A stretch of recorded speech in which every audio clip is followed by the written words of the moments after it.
Bismillah ar-Rahman ar-Rahim. Assalamu alaikum and very good afternoon. Welcome back to the Multan Cricket Stadium. And this is the fourth match of the Golutlo presents Audionic National T20 Cup 2018-19. This match is between the Hilal Karachi Whites and the Shama Sultan region. Karachi Whites have won the toss and are going to bat. That is the news which we have at the moment. We'll go across and have a look at the toss. And so far as the pitch report is concerned, someone was asking me, Tariq, when I came up, that when is the pitch report going to take place? I said, please read the pitch report is read and refer to the first match's pitch report. Obviously, only one pitch report for the day. And but of course there is the toss report that has to take place before the start of every game. Multan cricket stadium में आज के दूसरे match के लिए अब toss time है और इसके लिए बिल्कुल तैयार हैं मुल्तान की क्रिकेट टीम के कप्तान सोहेब मकसूद और कराची वाइट्स की क़यादत कर रहे हैं टेस्ट फास्ट बॉलर मोहम्मद समी और शाहिद भट्ट पाकिस्तान क्रिकेट बोर्ड के मैच रेफरी हैं और सिक्का फजा में उछालेंगे होम टीम के कैप्टन शमा मुल्तान के सोहेब। तो टेल की कॉल है और ये टेल पर ही मामला मुंतज हुआ। तो क्या करने जा रहे हैं समी? पहले हम लोग बैटिंग करेंगे। तो कैसी लग रही है पिच? पहला मैच खासा लो स्कोरिंग रहा। जी हाँ, लो स्कोरिंग रहा और पिछले भी कल भी दोनों मैच जो देखे हैं विकेट थोड़ा सा स्लोअर साइड पे है, बॉल थोड़ा नीचे रह रहा है और स्पिनर को थोड़ा सा ये कि फेवर मिल रहा है। तो यही कोशिश होगी हमारी कि अच्छा टारगेट दें और इसको डिफेंड करें। कितना टारगेट अच्छा कह सकते हैं? लेकिन इस विकेट पे कुछ कहना तो मुश्किल है क्या टारगेट हो, लेकिन आई थिंक 140 से 150 तक अच्छा टारगेट है। तो समी अपनी कुछ टीम के मुतालिक बताइए कौन कौन खेल रहा है, कैसे स्टार्स हैं आपके अलावा? जी मेरे अलावा है खुर्रम मंजूर है, फवाद आलम है, रमीज़ राजा है, अकबर रहमान है, हसन विकेट कीपर हैं और इसके अलावा रजा हसन है और राहत अली हैं। All the best Sami. Thank you. Sohaib Maqsood आप भी बैटिंग करना चाह रहे थे? जी बिल्कुल बैटिंग करना चाह रहे थे, लेकिन low scoring matches I think तो फर्क इतना पड़ने वाला नहीं है। कोशिश करेंगे बॉलिंग वैसे हमारी स्ट्रेंथ है, इनको कम स्कोर्स में रिस्ट्रिक्ट करने की कोशिश करेंगे। तो आप अपने होम टाउन में खेल रहे हैं, तो कैसा लग रहा है मुल्तान क्रिकेट स्टेडियम में जहाँ पे आपका बचपन गुजरा है, इतना बड़ा टूर्नामेंट खेलते हुए, अपने शहर की कप्तानी करते हुए? बिल्कुल जी, एक तो मुल्तान टाइगर बड़े अच्छे बात नेशनल T20 में वापस आई है और मुल्तान होस्ट कर रहा है टूर्नामेंट को, तो बहुत खुशी है और कोशिश करेंगे अच्छा स्टार्ट ले। तमाशाइयों को क्या मैसेज देना चाहेंगे? टूर्नामेंट दूसरे दिन में दाखिल हो गया। आई थिंक ऑब्वियसली मुल्तान के लोग हमेशा क्रिकेट को सपोर्ट करते हैं, तो इस दफ़ा काफ़ी लेट डिसाइड हुआ कि मुल्तान में ये टूर्नामेंट होने जा रहा है। जैसे जैसे आगे टूर्नामेंट बढ़ेगा उम्मीद है कि क्राउड आएगा। कुछ ये शमा मुल्तान की टीम लाइनअप के बारे में भी हमें बता दीजिए। हमारी टीम में मोहम्मद इरफान है, आमिर यामीन है, जुल्फ़िकार बाबर है, मैं हूँ और काफ़ी बेंच ऑफ हमारे जो यंगस्टर्स हैं वो खेल रहे हैं। तो बहुत ज़्यादा नेक तमन्नाएं हमारी आपके साथ हैं सोहेब, बहुत शुक्रिया। Thank you very much. यहाँ सेंटर से इत्तला ये है कि कराची वाइट्स के कप्तान मोहम्मद समी ने टॉस जीता है और उन्होंने पहले बैटिंग करने का ऐलान किया है। We have another standby captain. Anwar Ali was the original captain of Karachi Whites. He's reportedly injured. I think he was injured while practicing in the nets. And as such, Mohammad Sami is captaining Karachi. And it's good to see Sohaib Maqsood back into fitness and form, hopefully. Very fine player, young Sohaib Maqsood. At one time had great promise and then faded away as well. And they have, remember, Multan has Muhammad Irfan and they also have Zulfiqar Babar. Tahir Shah and Saqib Khan, the two umpires. Yes, we've seen the ball and no problems on that one. And so Karachi Whites winning the toss and they are batting. Multan region will take the field at the moment. They've just completed their group photograph. So the two umpires out there and play should be beginning fairly soon. Well, one can't say how the wicket will behave. By the evidence of its behavior in the first part of the day, it could assist the bowlers and that might restrict the batsman or the batting side from putting up a big score. So far, 150 has been crossed just once, and this is the fourth match of the tournament. Out come the two opening batsmen. As we mentioned before, Hilal Karachi Whites have won the toss. They will be batting first, and Multan has been led out into the field by their captain Sohaib Maqsood, and the two opening batsmen come out to bat.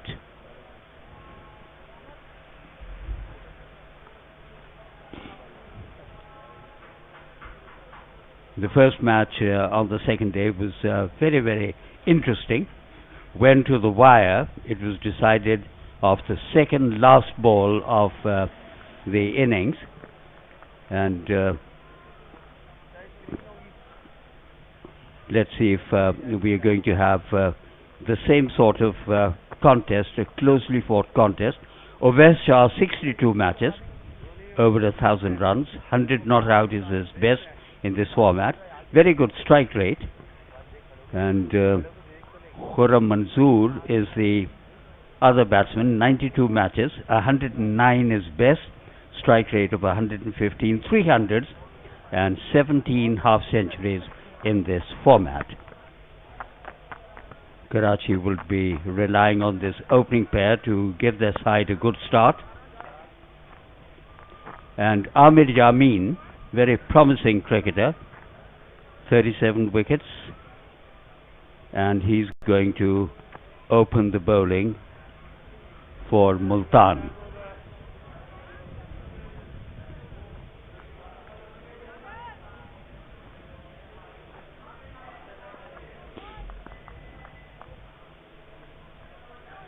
Amir Yamin developing into a fine all-rounder, very hard-hitting batsman as well. And the first ball about to be bowled, and as is customary, there is a fielder in the slip to begin with, but then after the first 6 overs the bowling side takes a more defensive field. Wicketkeeper standing well back, and here the umpire is going to announce the start of play in the second match on day 2. Karachi Whites are batting.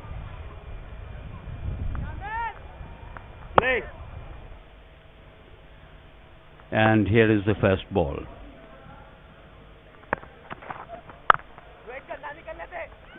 Good looking stroke, but very well fielded in the covers.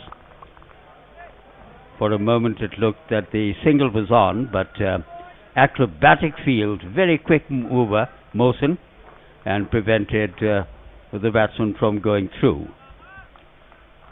Khurram Manzoor, very attacking batsman, very hard hitting,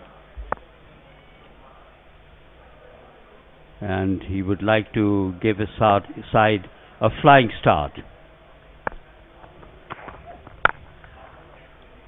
Between the two fielders, a little bit uppishly, running away to the boundary, and the first 4 of the innings.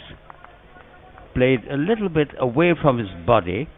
The ball was outside the line of the off stump, but he still managed to play it into the covers. Khurram Manzoor is off the mark. That ball is outside the off stump, and he appeared to have lifted his bat a little, but placed it precisely between the two fielders. On driven, and they will easily come back for the second run. Very positive sort of a batsman, attacking batsman, and he can be a treat to watch.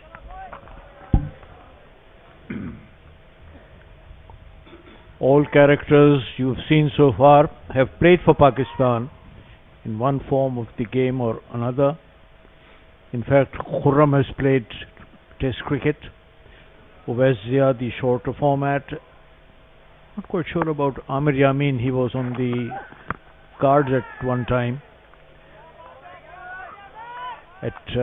in the early stages of Amir Yamin's arrival on the scene, we thought he would be a perfect replacement for Abdur Razzaq, batting in the lower middle order, bowling medium pace. His style is not dissimilar to that of our friend Abdur Razzaq, who's now joined us. As I told him, come and see how things look from the other side. Amir Yamin. This one's turned away by Khurram Manzoor down towards deep square leg, and the batsman think in terms of taking a single, decide against it, and quite rightly so, because it was just a bit of fumbling. Khurram Manzoor not out 7 at the moment. Khurram Manzoor, he has a checkered career. He probably hasn't been well treated at times by the selection committee, but when selected he has not really performed as is expected of him. Anyway, still going strong. This one's into the covers. That's going to the boundary, not stopping that one. Double figures now in the first over. 11 without loss. Lovely shot by Uwais. He saw the gap and then guided that ball right through that for 4 runs. 11 without loss. 7 to Khurram and 1 to Uwais.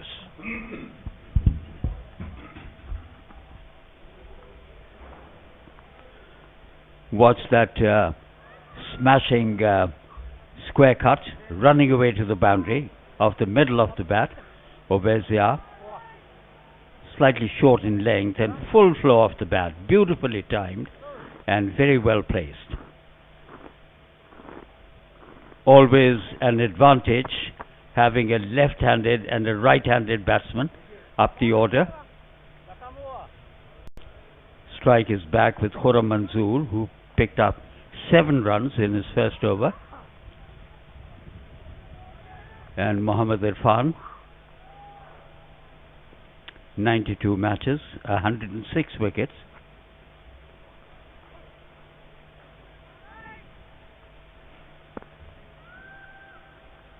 He has the advantage of height and can make the ball lift awkwardly. Pitches up, first up.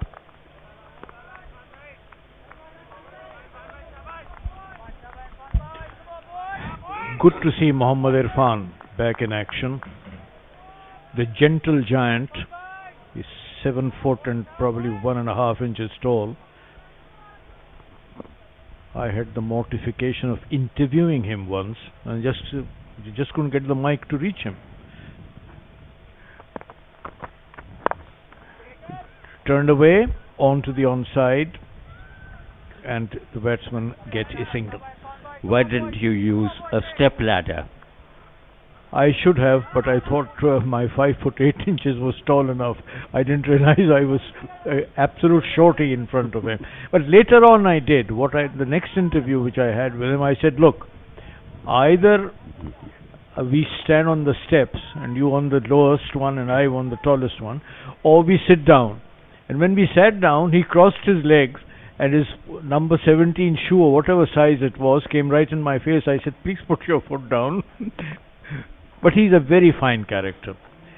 He has a very keen sense of humor. Lovely shot. Beautiful use of the wrists. Turned away. Down towards long leg. And he gets another 4. Down to deep mid-wicket rather. Strong wrists, Uwais. He also came into reckoning in the shorter format of the game, but didn't really perform too well. There you see, just a flick of the wrist. He timed it very well, and the ball streaked away on this green turf down to the mid-wicket boundary, wideish mid-wicket boundary for 4 runs. 15 without loss and just 9 deliveries. Uwais on 8, Khurram on 6. Mohammad Irfan. He's out of reckoning now for the Pakistan side because he's been replaced by other bowlers who've taken over. Irfan, of course, was an automatic choice in the shorter formats of the game, particularly the 2020s. But then I think because of lack of form, a bit of unfitness, he's now restricted to domestic cricket. And also I think he is playing in the leagues. Very fine bowler. He has his attributes. He can move the ball away and bring it sharply into the rib cage. Thick outside edge, running away to wide third man. Very sloppy bit of fielding there. That should have been stopped. And instead, 4 runs credited to the batsman. Ovezia moves on to 12, 3 boundaries. So he appears to be in form. Khurram on 8, very good start. Watch that. And played away with a high backlift. And that really should have been stopped. He didn't get an awkward bounce. And he's going to be out caught. And that was a very, very good catch indeed. And the first wicket is gone. Irfan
Mohammad Irfan. I must send out an apology to our viewers. We haven't received the 2 teams as yet, by the way. And that is what the problem is. And I think PCB should get to work on that, the domestic department. Amir Yamin. We haven't got it. Our IT people haven't got it. So we are just... maybe they are completing their lunch at the moment. Come on, let's get on with some work. And so it's mostly guesswork. I mean, I'm glad that we recognize Khurram Manzoor and Owais Zia and also Amir Yamin. Otherwise we would be groping in complete darkness. Down towards deep mid-on. You may be wondering why the teams did not appear on your screens, why we didn't tell you who was playing. But that's what, I mean, we can only feed you the information which we get. This is Ramiz Raja Jr. That's what he's called. Ramiz Raja Senior is the one who's now these days doing the commentary.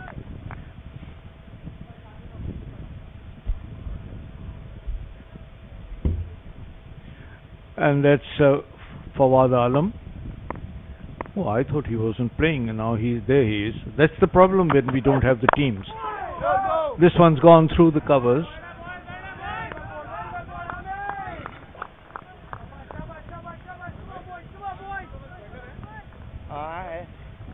Amir Yamin bowling from the pavilion end. That's the end from where we are doing the commentary. 21 for 1 Karachi Whites after winning the toss and batting. They've lost the services of Owais Zia, who was brilliantly caught at deepish gully of a nasty bounce which he failed to negotiate from Mohammad Irfan. Irfan does bring the ball up from a great height, and as such it's difficult to predict what the bounce will be like. But I think Multan has fielded, except for that one sloppy piece of fielding, I think Multan have been very alert, very agile, very accurate into in the field today. The sun is mellowing down at the moment, so we'll see probably the temperature dropping a bit. Khurram Manzoor facing Amir Yamin. Once again that one. Khurram trying to close the face of the bat on that one, trying to play him out onto the onside. He doesn't succeed. Off the outer edge, the ball goes down towards wideish third man.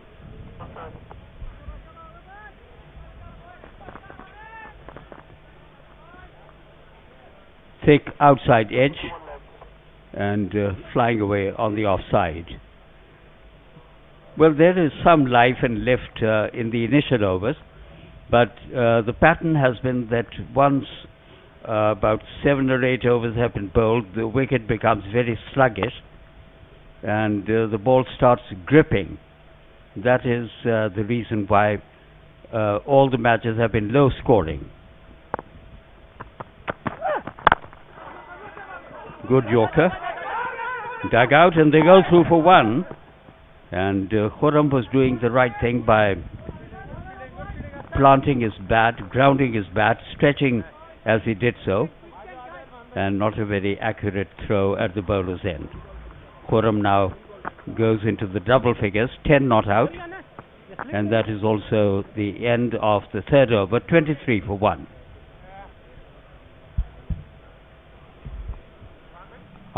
At last, here are the teams. Here is the Karachi Whites team: Khurram Manzoor, Uwais Zia, Ramiz Raja, Fawad Alam, Akbarur Rahman, Danish Aziz, Mohammad Hassan, who's the wicketkeeper, Mohammad Sami, who's captaining the side, Nadir Shah, Rahat Ali and Raza Hassan.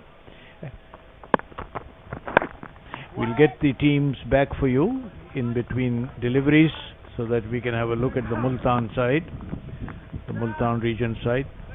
Hopefully we can have them back.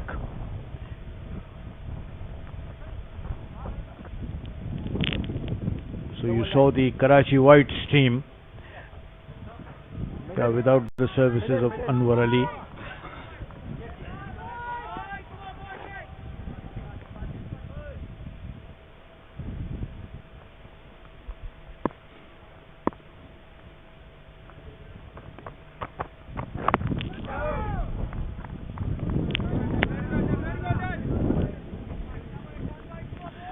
As far as I know, Ramiz, the commentator and former test player, spells his name as R-A-M-I-Z, whereas Ramiz Raja Jr. has 2 E's in his first name.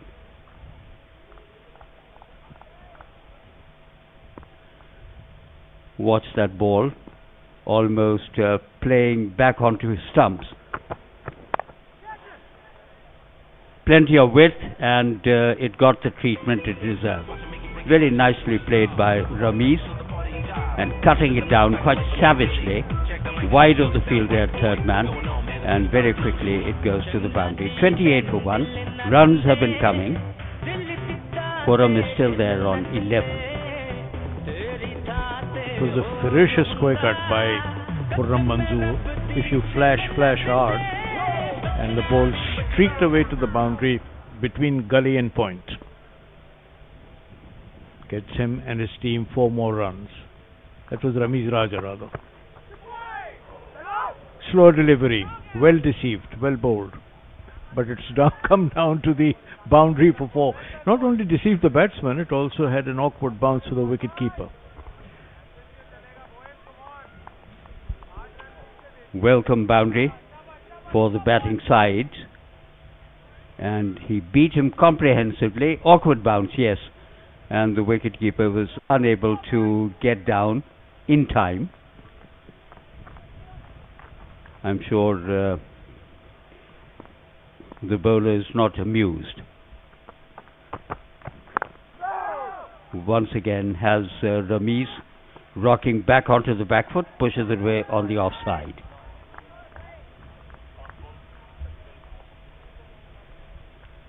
Ramiz is 5, Khurram 11. And Karachi won the toss and they decided to bat first.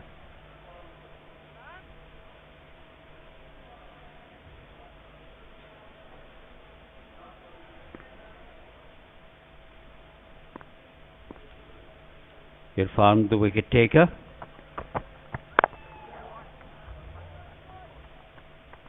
Single to finish off the fourth over. 33 for 1. Ramiz will keep the bowling. He's not out on 6.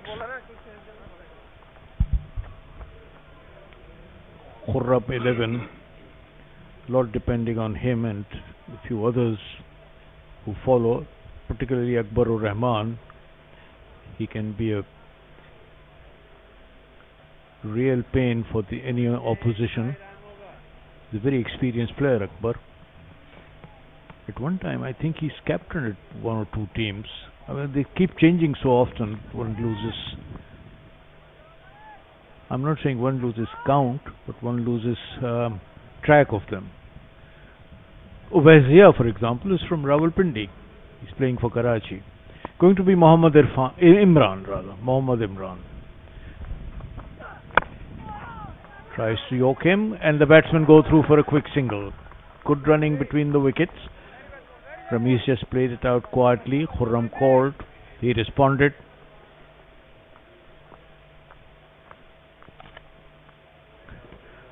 The ball edged onto his pad. Khurram very early to see that there was a possibility of a run. He's also a very quick mover between the wickets. Now this one's another Imran, by the way. We've lost count of whether he's the second or the third or junior most. Let's forget all that. As long as you know that it's Imran bowling. He's bowling well.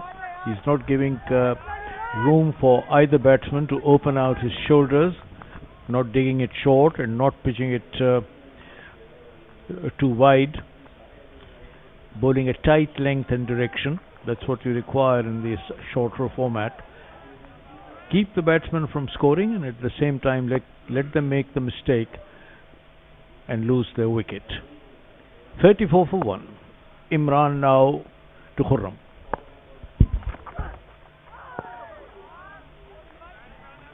Beaten comprehensively, giving it the charge. And possibly he held it back a little to deceive the batsman. Real agricultural stroke.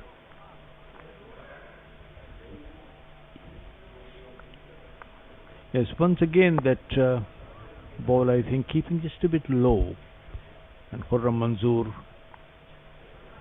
not getting to the pitch of that one.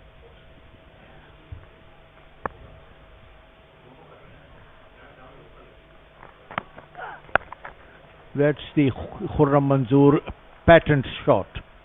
He moved away. This was premeditated. If you notice the replay, that's a 6 runs down to the fine leg boundary. He moved away before the ball was delivered towards the outside the off stump. There it is. He's moving away now. The ball is delivered and he's in comfortable position to just scoop it away over the long leg fence for 6 runs. That's innovation for you. 6 very valuable runs, taking Karachi to 40 for the loss of 1 wicket. And he's beaten once again. The ball coming into the batsman, playing right across the line there, trying to clear mid-wicket, making no contact. Chancing his arms. When it connects, it looks very pleasing, and it looks awkward when he's beaten.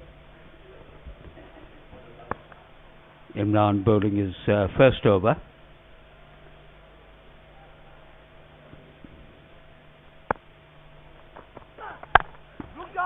Driven, but there is protection at cover, no runs. The ball travelling straight to a fielder. End of the first over from Imran. And after 5 overs, Karachi, who won the toss, are 40 for 1. Which is 5 runs per over. if my mathematics is correct, which usually is at this level.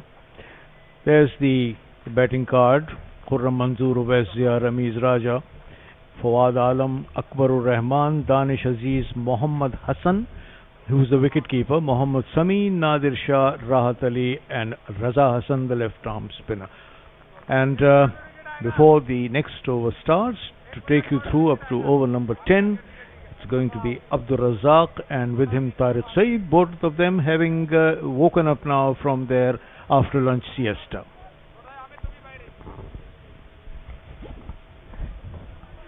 शुक्रिया चिश्ती मुजाहिद। जुल्फकार बाबर आ गए हैं bowling करने के लिए अपने home ground पर। बहुत ज़्यादा यहाँ पर विकेटें ली हुई हैं जुल्फकार बाबर ने फर्स्ट क्लास क्रिकेट में। लेफ्ट आर्म फिंगर स्पिनर, गेंद को ज़्यादा स्पिन नहीं करते हैं, लेकिन आपने जिस तरीके से अपनी गेंद की परवाज को वेरी करते हैं, बहुत ज़्यादा कंट्रोल है और सबसे अच्छा आर्म बॉल है जो इनकी विकेट टेकिंग डिलीवरी है। खुर्रम मंजूर इस आखिरी ओवर में यकीनी तौर पर बड़ा शॉट खेलने की कोशिश करेंगे क्योंकि पावर प्ले का आखिरी ओवर है और फील्डर भागते हुए आए लेकिन गेंद रोकना बस से बाहर था। इरफान आफरीदी के अच्छा शॉट, बहुत ही खूबसूरत शॉट खुर्रम मंजूर ने खेला और डिलीवरी बहुत अच्छी थी, पर सारा क्रेडिट बैट्समैन को जाता है। और जैसा कि जुल्फकार बाबर काफ़ी एक्सपीरियंस बॉलर हैं और बड़ी नपी तुली बॉलिंग करते हैं। यहाँ इस बार फील्डर ने गेंद को जा लिया इरफान आफरीदी ने, जो खुद भी लेग ब्रेक बॉलिंग करते हुए कुछ देर बाद दिखाई देंगे। या उनके तजुर्बे की वजह से ही उन्हें पावर प्ले में बॉलिंग कराई जा रही है।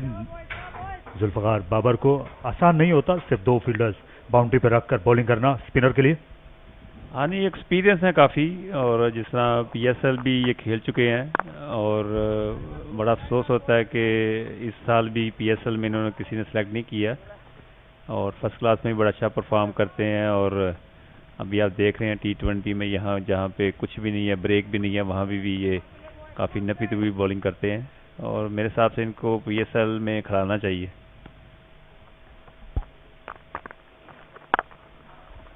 पुल किया, गेंद मिड विकेट बाउंड्री के पार उतार दी, जोरदार छक्का ऑफ द बैक फुट लगाया खुर्रम मंजूर ने और इस तरह डिस्क सेंचुरी भी कराची वाइट्स की मुकम्मल हो गई। पलक झपकते ही एक विकेट जरूर गिरी है लेकिन खुर्रम मंजूर ज्यादा खुलकर खेल रहे हैं फास्ट बॉलर के बाद स्पिनर की बॉलिंग पर। बहुत ही खूबसूरत शॉट और सारा क्रेडिट खुर्रम मंजूर को जाता है और बड़ा अच्छा इम्प्रोवाइज किया और ये देखें और रूम दिया और पूरा फुल फ्लो बैट के साथ बॉल को बाउंड्री के बाहर फेंक दिया। स्क्वायर लेग अभी भी बाउंड्री लाइन पर है और लॉन्ग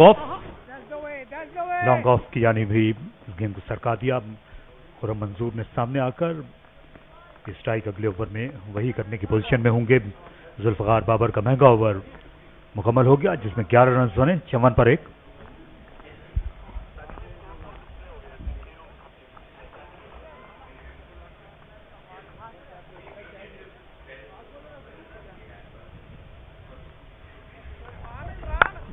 ये पहले 6 ओवर्स का अहवाल है। खुर्रम मंजूर अच्छी फॉर्म में नजर आए, लगता था कि उवैस ज़िया भी आज बड़ी इनिंग्स खेलेंगे। कराची के लिए अपना डेब्यू कर रहे हैं इस फॉर्मेट में।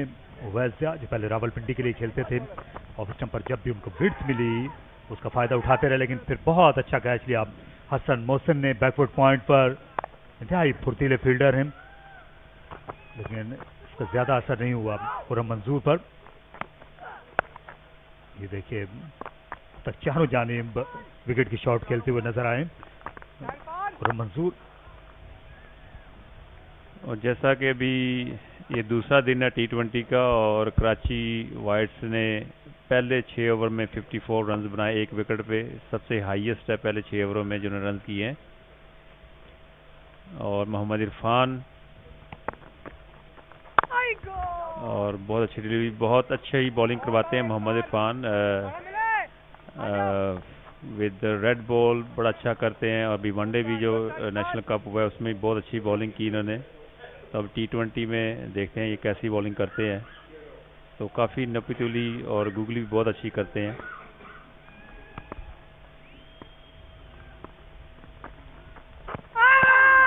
ये पैड पर लगी, लेकिन तीनों स्टंप्स अंपायर को नजर आ रही थी, इसलिए वो अपनी जगह से बिल्कुल नहीं हिले। जैसा कि मैंने कहा गूगली करते हैं, ये गूगली बॉल था और बिल्कुल डिसीव हुए बैट्समैन, थोड़ा सा बल्लेबाजी लगा, और ज़्यादातर ये गूगली और फ्लिपर पे ज़्यादा इंतजार करते हैं।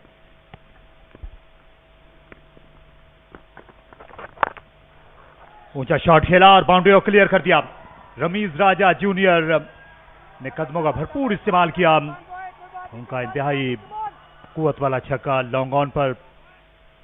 रमीज राजा जूनियर, ये पहला सुपर 8 टूर्नामेंट हुआ था, उसमें सबसे बड़े स्ट्राइकर साबित हुए थे, और इसी तरह के शॉट इन्होंने खेले थे, खासतौर पर स्पिनर पर। बहुत ही खूबसूरत शॉट, और देखे बॉडी का बैलेंस बहुत अच्छा था, नीचे से बॉल को उठाया, और जैसे कि बॉल फ्लिपर था। क्या मिड विकेट की तरफ खेलना चाहेंगे? एक रन बनाना, दूसरे रन के लिए दौड़ निकले और अपनी क्रीज में पहुंच गए। फील्डर को दबाव में लिया हसन मोहसिन को, अच्छी दौड़ लगाई रमीज और खुर्रम ने।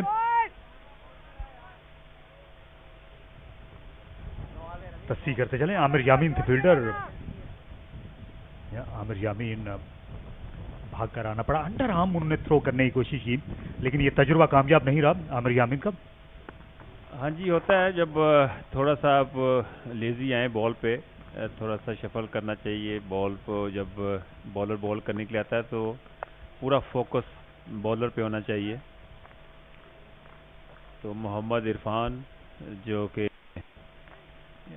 फर्स्ट टाइम इनको T20 में मैं देख रहा हूँ, तो मुल्तान सुल्तान्स के लिए इनकी सिलेक्शन हुई थी PSL 3 में, लेकिन ज्यादातर मौके नहीं मिले। गेंद से टर्न खेला, आमिर यामीन आसानी के साथ गेंद को रोक पाए। तो 7 के बाद 65 पर 1। बहुत अच्छा ओवर कराची वाइड्स के लिए, एक ओवर में 11 रन दिए, और बॉलिंग में चेंजिंग बिलावल भट्टी शायद बॉलिंग करने के लिए आए।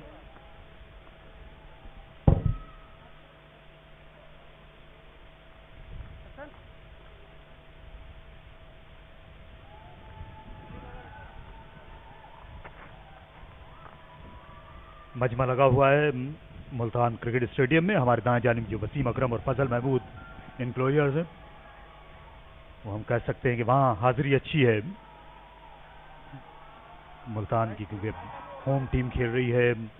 और आमिर यामीन, सोहेब मकसूद वो क्रिकेटर्स हैं जो इसी शहर में पैदा हुए हैं। मोहम्मद इरफान का ताल्लुक भी इस इलाके से है, वो बिहाड़ी से आते हैं। इसके अलावा उकाड़ा के जुल्फकार बाबर हैं, मुल्तान डिवीजन का ही हिस्सा है उकाड़ा और साहिवाल डिस्ट्रिक्ट। हाँ जी, बड़ा अच्छा देखने में आया कि जितने भी अभी T20 टूर्नामेंट PCB करा रहा है, इसमें काफ़ी प्लेयर रिशफल हो रहे हैं।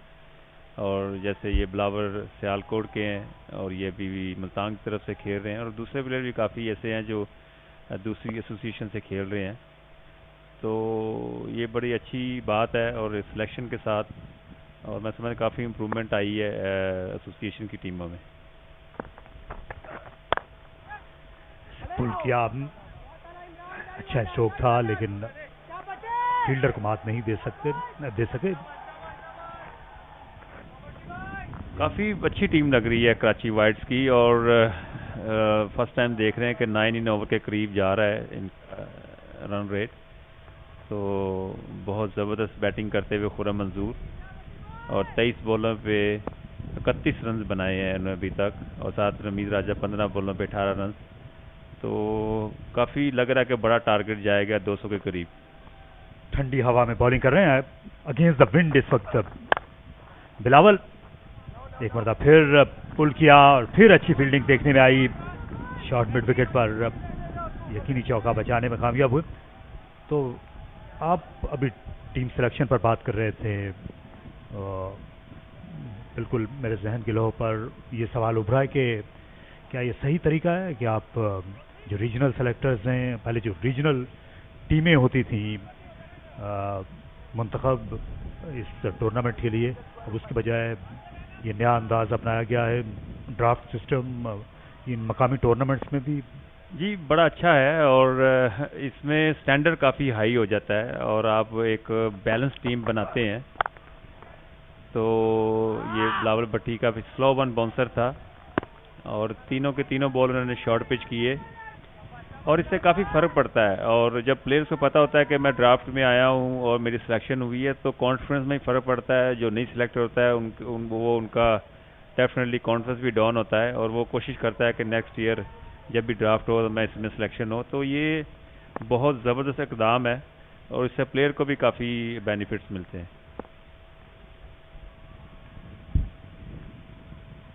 लेकिन अब्दुल रज़ाक ये वो भानमती का मामला नहीं हो जाता कि कहीं की ईंट कहीं का रोड़ा, भानमती का जो कुंभा होता है कि उससे आपके जो लोकल प्लेयर्स हैं उनकी कई मरतबा हक तलफी हो जाती है। जो खिलाड़ी लाहौर का है, लाहौर के लिए खेलना चाहता है और ज़ाहिर है वो ड्राफ्ट में जो सेलेक्टर्स बैठते हैं वो उससे नावाकिफ़ होते हैं। नहीं ऐसी बात नहीं होती। अब ये कि पूरा एक बेंच इकट्ठा कर लेते हैं प्लेयर्स का और जितने भी सिलेक्टर्स हैं वो सारे कमिंग फ्रॉम पीसीबी, तो फिर उसके मुताबिक वो टीम को बैलेंस करके वो सिलेक्ट करते हैं। तो ये एक बड़ी अच्छी चीज़ है। जो एसोसिएशन की अगर नॉर्मल सिलेक्शन हो तो उसमें बैलेंस कभी स्ट्रॉन्ग बन जाती है कभी वीक बन जाती है। तो अभी ओवरऑल देखेंगे जितनी सारी टीमें बनी हैं बड़ी, और ये बहुत ही ज़बरदस्त रमीज़ राजा की कट शॉट और जैसे कि मैं कह रहा था बिलावल भट्टी के चारों जो डिलीवरी थी शॉर्ट पिच थी और ये है कि थोड़ा सा बॉल इनको आगे करना पड़ेगा। ये T20 ये पिच में कोई जान नहीं है, बाउंस भी इतना नहीं है। तो ये देखें बिल्कुल पूरी विथ पूरा इन्होंने यूटिलाइज़ किया और स्लाइस करते हुए गेंद को बाउंड्री से बाहर फेंक दिया। ये मुसलसल ये न्योता दे रहे थे पुल और कट करने के लिए, ज़्यादातर गेंदें फील्डर के पास जा रही थी। ये गैप से निकल गई। एक खास शॉट गेंद, इस मरतबा रफ्तार नहीं थी लेकिन कोई फर्क नहीं पड़ा। रमीज ने इसे रवाना किया स्क्वायर लेग बाउंड्री के बाहर। एक और चौका। ये लेंथ जो है इस तरह के फॉर्मेट के लिए, इस तरह के पिचेस पर जाहिर है ज़्यादा सूटेबल नहीं कही जा सकती। 8 के बाद 74 पर 1। हाँ जी बड़ी अच्छी शॉट रमीज राजा की। जैसे कि रमीजा ये देखें स्लो वन बाउंसर था और बड़े अच्छी तरह उन्होंने इम्प्रोवाइज़ किया। जैसा कि रमीज राजा और खुर्रम मंजूर को पता है कि बिलावल की जो लेंथ है शॉर्ट पिच है तो उनको आइडिया है वो स्लो वन और तेज़ करते हैं पीछे। तो यहाँ जितनी पेस हो मैं समझता हूँ इनको ज़रा फुल लेंथ बॉल करना चाहिए और यही सीखने वाली चीज़ें होती हैं। तो मैं समझता हूँ कि अब इनका टाइम है। तो अच्छी पार्टनरशिप इस वक्त हो रही है डेवलप खुर्रम और रमीज की। और अब हम आपको लिए चलते हैं ग्राउंड पर मोहम्मद वसीम की जानिब। जी मेरे साथ मौजूद हैं कराची वाइट्स के कैप्टन मोहम्मद शमी और काफ़ी अच्छी पोजीशन में यहाँ पे कराची की टीम इसमें टाइम नज़र आ रही है। शमी सबसे पहले 74 for 1 अभी 9वें ओवर का खेल जारी है। काफ़ी अच्छी पोजीशन टीम की।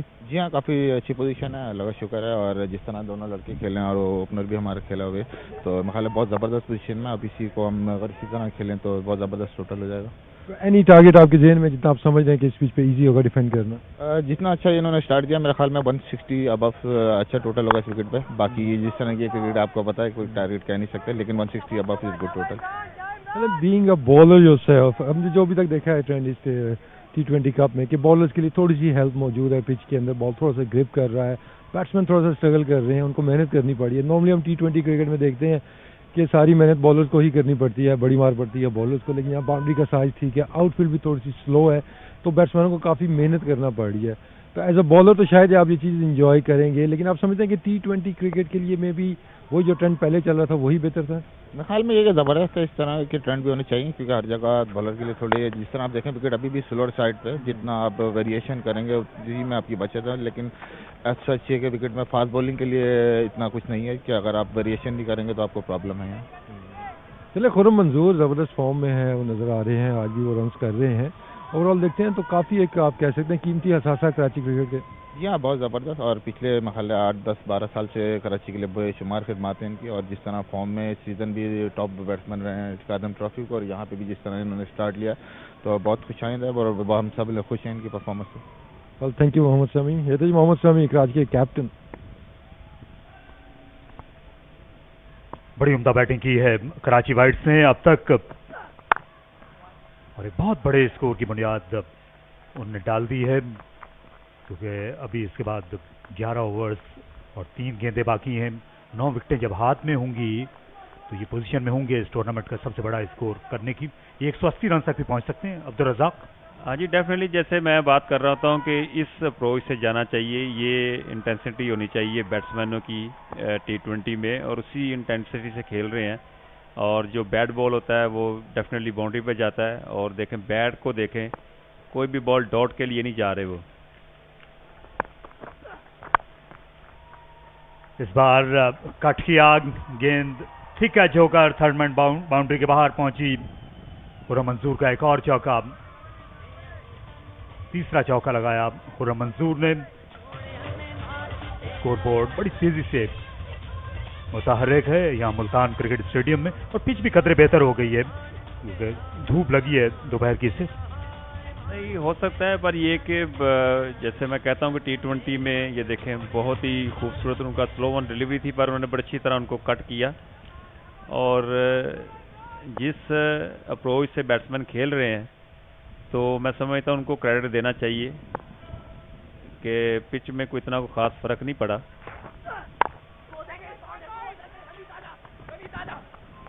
क्या दूसरे रन के लिए वापस जाएंगे? मोहम्मद इरफान को पिक कर लिया था, वो ऐसे फील्डर हैं जिनको आप दबाव में ला सकते हैं।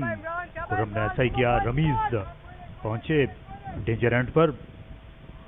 मैं समझ रहा हूँ कि कराची वाइट्स के जो बैट्समैन खुर्रम और रमीज़ खेल रहे हैं उनका प्लान ये है कि एक ओवर में एक बाउंड्री लाजमी लगनी चाहिए, तो वो उसी अप्रोच से खेल रहे हैं और काफ़ी कामयाब नज़र आ रहे हैं। और बॉलर्स को काफ़ी मुश्किल लग रही है क्योंकि उनकी लाइन लेंथ थोड़ी सी वाइड ऑफ द क्रीज है, जितना विकेट में बॉल करेंगे उतना अच्छा होगा।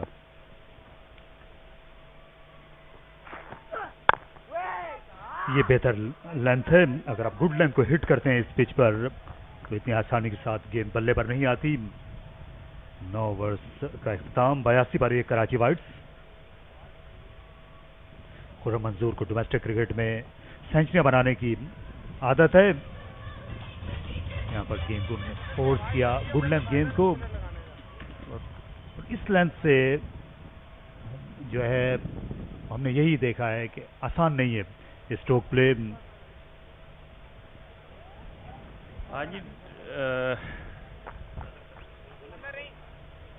डेफिनेटली जब बॉलर एफर्ट करता है तो उसमें कामयाब होता है, और मोहम्मद इमरान ने काफ़ी कोशिश कर रहे हैं कि जोर लगाने की। और अब बॉलिंग में चेंज आई है, बिलावल भट्टी की जगह जुल्फ़कार बाबर आए हैं जिन्होंने एक ओवर में 14 रन दिए हैं। तो देखते हैं जुल्फ़कार बाबर कैसे कमबैक करते हैं। और 9 ओवरों के नुकसान पर 82 रन बना चुके हैं कराची वाइट वाले, और एक विकेट गिरी है उनकी।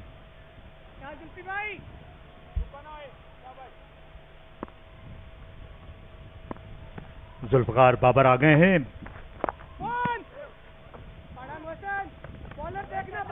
स्ट्राइक पर वापस आना चाहते थे रमीज, लेकिन उन्हें मना किया खुर्रम मंजूर ने। दोनों बैट्समैन काफ़ी अच्छी फॉर्म में लग रहे हैं। रमीज T20 स्पेशलिस्ट हैं और खुर्रम मंजूर को वो हमेशा भूख रहती है जब भी वो खेलने के लिए आते हैं, रन्स की भूख। तीनों फॉर्मेट्स में बहुत अच्छा खेलते हैं, स्पिन को भी। और बड़ी अच्छी डिलीवरी जुल्फ़कार बाबर की, और उनको एक्सपीरियंस है। और वो खुर्रम मंजूर वेट कर रहे थे थोड़ा शॉर्ट भी डिलीवरी का, पर उन्होंने तेज़ करी, बिल्कुल ही उनकी बॉडी में बॉल थी। पुल किया, गेंद खाली जगह पर जारी है, 2 फील्डर माइल हुए लेकिन दोनों रोकने में नाकाम रहे। खुर्रम मंजूर का एक और चौका ऑफ द बैक फुट। बहुत ही खूबसूरत शॉट, और वो इसी बॉल को देख रहे थे और इस बार कामयाब हो गए। और मुल्तान के पास मैं समझता हूँ हसन मोहसन भी हैं, अभी उनको भी शायद बॉलिंग के लिए लेके आए, और वो भी अपकमिंग ऑलराउंडर हैं, बैटिंग बहुत अच्छी करते हैं। गेंद को बहुत ज़्यादा छोड़कर करने की कोशिश कर रहे हैं, ज़रा सा अपनी रफ्तार को यहाँ पर बेहतर कर सकते हैं जुल्फ़कार, और वो इसीलिए कर रहे थे। खुर्रम मंजूर की बड़ी उम्दा बैटिंग, पहले जब जुल्फकार बाबर का ख्याल था कि बैट्समैन क्रीज से बाहर आएंगे, खुर्रम मंजूर ने पुल किया और अब उनको फिर से मादी इस बार जुल्फकार बाबर को मजबूर किया कि वो गेंद को आगे गिराएं और सीधा शॉट खेला डाउन द ग्राउंड। बहुत ही खूबसूरत शॉट खुर्रम मंजूर की, और जिस स्ट्राइक रेट से वो खेल रहे हैं ये है T20 असल, और इस अप्रोच से खेलना चाहिए। और एक मरतबा फिर उन्होंने पुल कर दिया और आर-अदीन को एक ओवर में 4 बॉलों पे 2 बाउंड्री मिल चुकी हैं, और बहुत ही ज़बरदस्त बैटिंग करते हुए खुर्रम मंजूर और साथ उसमें रमीज़ राजा जूनियर, बड़ी अच्छी पार्टनरशिप इनकी लग चुकी है।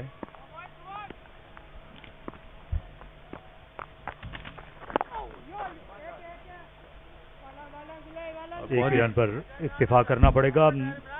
तो 10 ओवर के बाद 9.3 की शराब है कराची की, और अभी भी उनकी 9 विकेटें बाकी हैं। रमीज और खुर्रम जो हैं इस मरहले पर जमीन आसमान के कुलाबे मिला रहे हैं।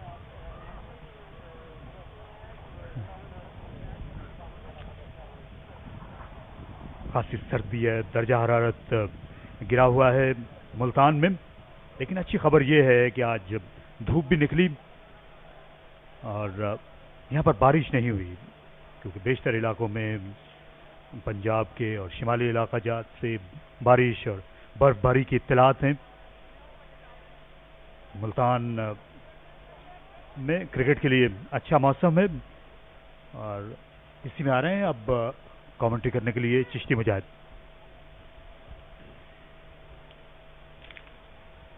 बहुत बहुत शुक्रिया। Thank you for the weather report on the Punjab, various others.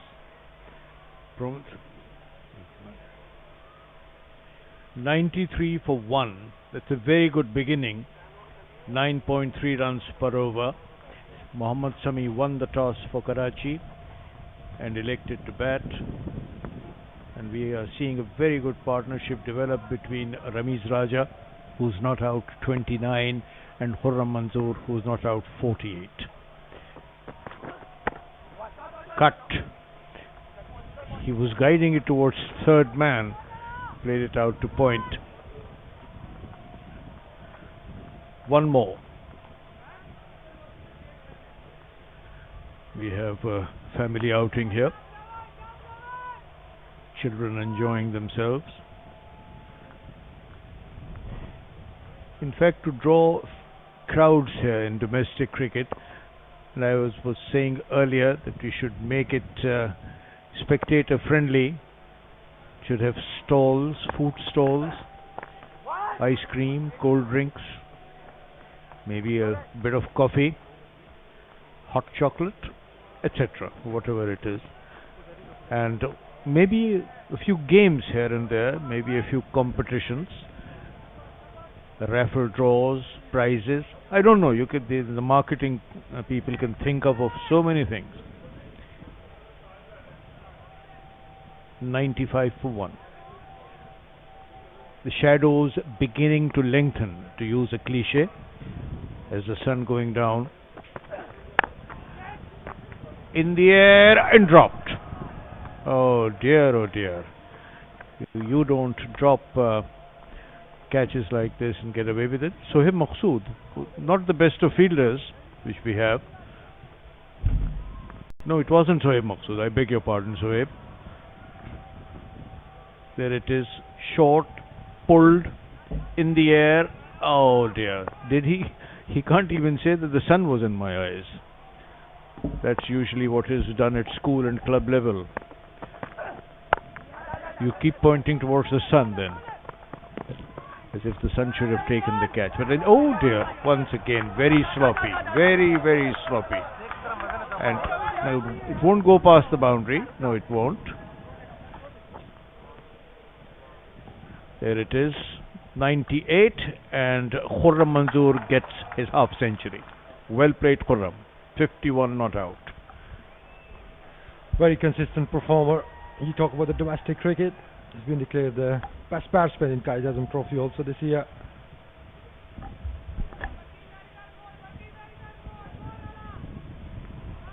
And Karachi Whites, they all set for a big total here. Yes, from here we are looking at 200, unless of course quick wickets fall and breaks are applied. This one is pulled away all along the ground down to deep square leg. The score goes to 99. So if we have 99 in 11 overs, well, we should be looking at 200, unless of course some quick wickets fall and the bowlers really begin to dominate. That's from Manzoor's 50. Strokes all around the ground. Good use of the feet, improvisation. It's a very successful cricketer, especially when it comes to the white ball cricket. He's got a lot of hundreds in list A matches. This time Ramiz up and over. Will this go all the way? Good effort from the captain, Shoaib Maqsood. But yet again another boundary, so the runs are coming for Karachi Whites. And just as we saw in the previous game, the slowness of the pitch, the ball was keeping low, the ball was gripping from the spinners. Nothing is happening now. Well, you're the pitch expert. There was a slower ball, well picked up by Ramiz Raja. Yes, that wasn't the best of efforts from Shoaib Maqsood, I'm afraid. He did dive full length, but once the ball had passed him. Full marks for effort, none for the result. Multan, they need wickets here. Mohammad Irfan is back into the tag. He picked up an early wicket. 1 for 15 in his first 2 overs. So Shoaib Maqsood will be hoping if he can provide a breakthrough here, especially the wicket of Khurram Manzoor. 52 of only 38 balls. He's seeing the ball well. In talking about the pitch, Khurram Manzoor and Ramiz, they're batting very well. But credit goes to the bowlers also. They gave away too many boundary balls, easy boundaries. And the fielders, they were not backing up their bowlers either. This time, he wanted to go over short fine leg. And Irfan was on the ground. So it's all happening out there. Yes, that was once again the Khurram Manzoor speciality, that he moves to the offside, in fact outside the off stump even before the ball has been delivered, and tries to paddle him away down towards long leg. He didn't aim it too well this time. And Irfan, from his follow through, sprawled on the ground. Now that's a big unit to come down so heavily. Irfan, I call him the genial giant. He is even more than gentle. I don't think he ever wants to hurt anyone, verbally or physically, unless of course it's topple his wicket, get him out LBW, get him out court somewhere. A very successful bowler, especially in T20 format, Mohammad Irfan. We talk about the domestic cricket or the PSL or the other international leagues, wherever he goes. He's been very successful. Also wanted in the Bangladesh League, and I think also in the Caribbean League. Once again, Khurram, this time it's Ramiz trying to do that. No, that's not your pattern shot, old chap. Leave that to Khurram. You carry on normally, please. Those are shots which you will not find in any coaching manual. I'm sure they must have come in now, the dill scoop and all sorts of shots, the reverse sweep. Never heard of a reverse sweep. If you did that at my school or college, you would never play for the unit again. Well, mid-off is up in the circle. That's an option he has. This time square of the wicket, and that will run away for a boundary. Excellent stroke from Ramiz Raja. Nicely weighted on that one. Cutting it square. And that's a much better stroke and the option for the batsman. And I think that's what Khurram Manzoor is telling him. You leave that stroke, me. You just play the normal cricketing strokes. And Ramiz may have replied, if you can do it, I can do it better. Khurram must have said, well, you saw what you did. Don't lose your wickets.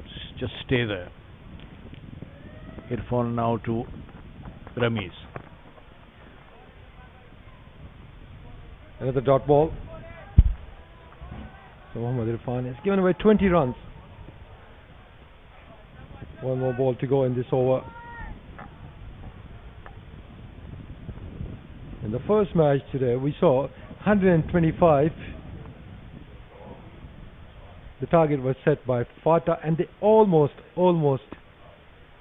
defended it. Peshawar managed to win it 1 ball to spare with 2 wickets in hand. It was a very low scoring match on a low pitch and a heavy outfield. This is the same pitch on which that match was played, but seems to have changed in character, maybe in color as well.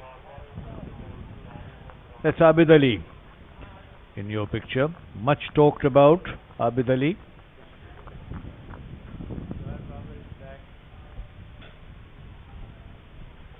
If Pakistan needs an opener, he's standing up to be counted, as is Khurram Manzoor, as are a few others.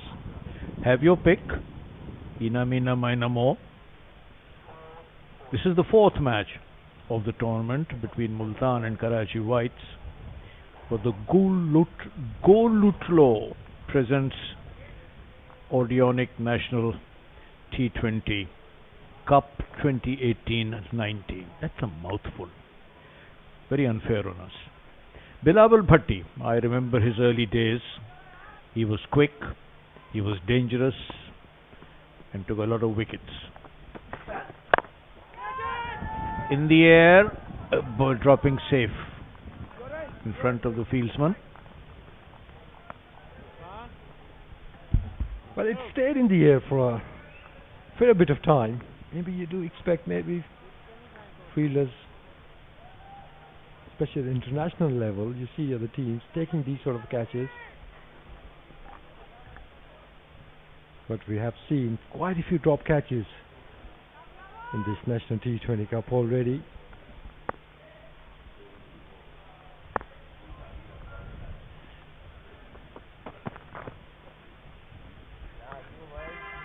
Not this time, Bilawal Bhatti says. I saw you. Well, now who is taking the mickey out of whom? The umpire is amused, so are we. In fact, Khurram got himself readied for that shot. There you can see, there it is. And Bilawal, I don't know whether he did that intentionally or he missed his footing. I think he did it deliberately. He's a cheeky little fellow.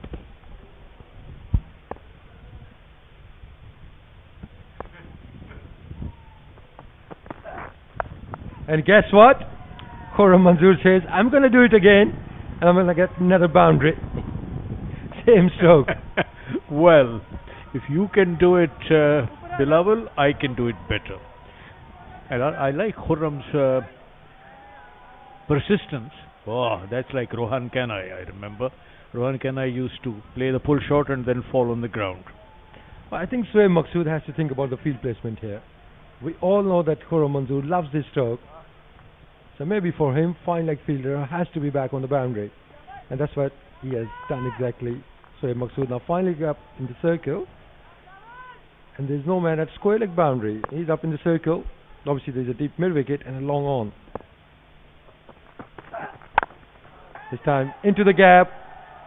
One bounce over the fence. So back-to-back boundaries for Khurram Manzoor. He's on fire. 61 of only 41 balls. All right, if someone knows the telephone number of the fire brigade, give them a ring. Khurram Manzoor is on fire.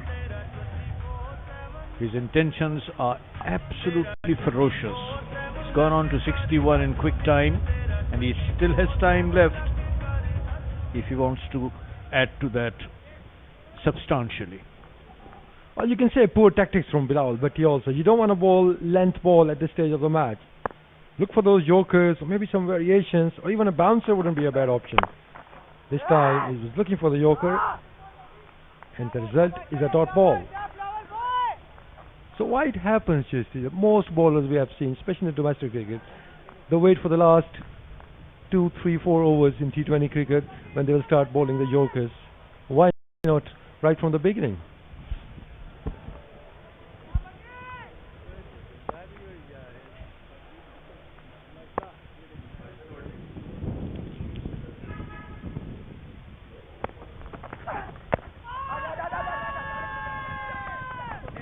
That's not going to be given out. I'm not quite sure whether I heard two noises or not, but definitely that was also straying down the onside.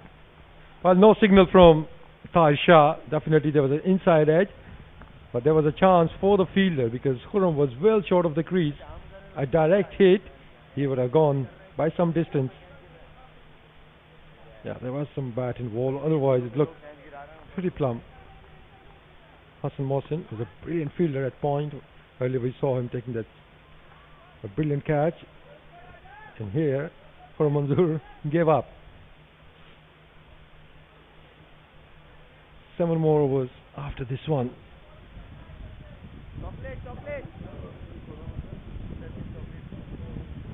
Slight change in the field. In fact, remember, Sohaib Maqsood, there are only 9 fielders plus the bowler and wicketkeeper. And there are almost 50 places where you can place them. This one's cross-batted. Didn't really get hold of it. A single to finish the over. 120 for 1 after 13. Now we're seeing a bowling change. Is Amir Yamin coming on?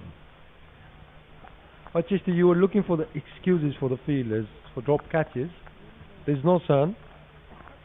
The only thing I can say is it's a bit cold out there. Not freezing.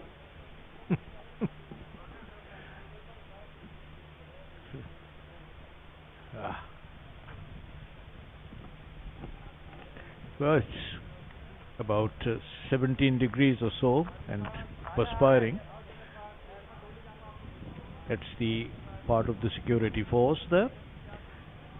Ramiz, Khurram having a swig of water, well deserved. And he keeps talking. He's like Hafiz in that way. He keeps explaining to batsmen to do this, do the other. And then in the end, if they follow it or not follow it, they lose their wicket, it seems. That's what happened to Uwais Zia. Well, both these batsmen, they have gathered 100 runs now. The 100-run partnership between these two batsmen.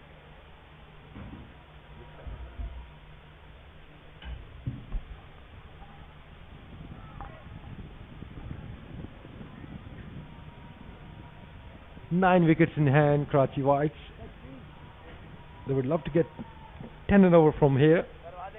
That will give them 190. Amir Yamin. 80 wanted in the 7 overs left if they want to get to that magical 200 mark. That would be a great psychological advantage over Multan. Although Multan have some very good batsmen, they also have some very good bowlers. Not a bad side at all. And this one's gone. There is protection there at long on. He'll settle for 1. Khurram goes on to 62. No, Khurram goes on to, yes, he is on 62. Ramiz goes on to 43. Now what's that? The sun going down.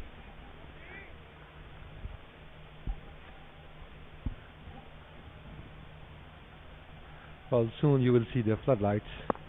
Actually, they are on already, just warming up. Now the square leg fielder is up in the circle. Fine leg is back at the boundary. And guess what? Khurram Manzoor, I think he was getting carried away with a bit too much with this. Yes. Now don't try that fancy trick. I mean, you're strong on the long leg normally. Don't go for a reverse long leg. Well, he'll going to go and practice it now in the nets and everywhere he can do. There it is. And I think it's good thinking by Amir Yamin. That's a poor stroke from Manzoor. He could have easily gone for his 100 here. And you never know what we have seen in this pitch. You lose 1 wicket, you lose another one. So you can lose that momentum.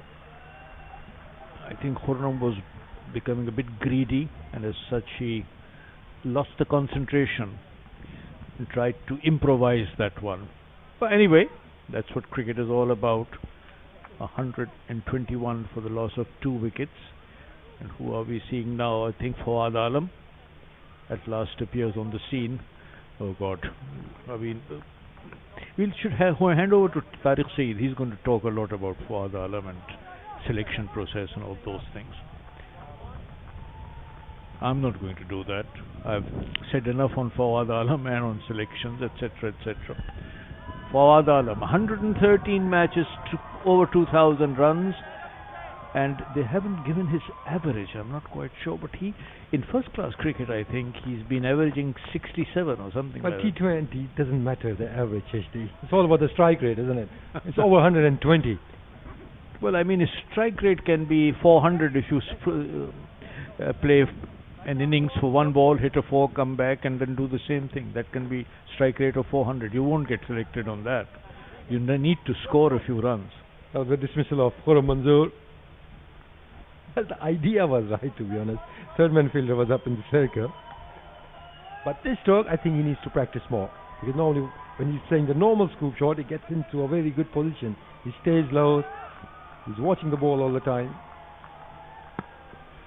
A different challenge for Fawad Alam here, because not too many overs to go here, so they can't afford too many dot balls here. We can say Khurram Manzoor's intentions were noble, his execution was faulty. And that's what happened in the end. Fawad Alam, of course, a lot has been talked about his stance, and if you notice it, it's like a crab-like stance. But notice one point, I'm not an expert at this, but when he is facing the ball or about to face the ball, he comes into a normal stance.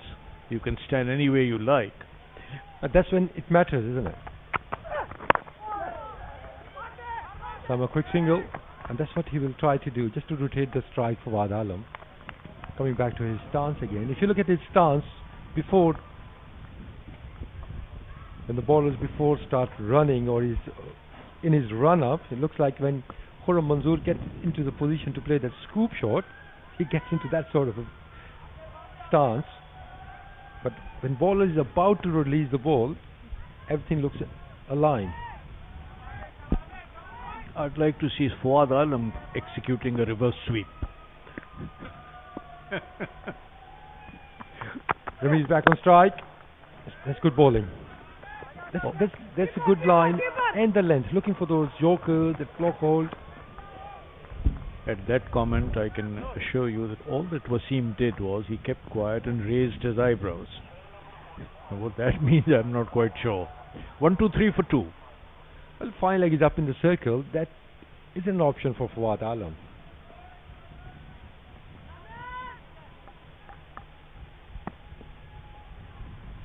Maybe the inner circle fielders, they need to stay alert. They can maybe walk in a bit closer, because Fawad Alam, normally early in his innings, he's always looking for those quick runs. He'll try to drop the ball and run.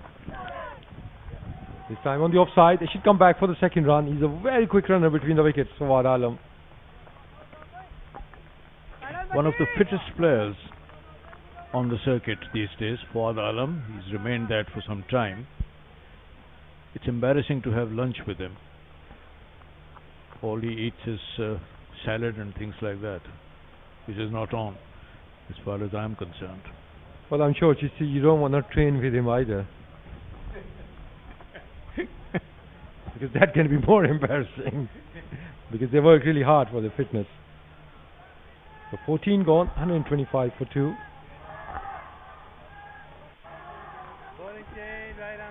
Pakistan chief coach keeps talking about fitness, and he leaves out 2 of the fittest players.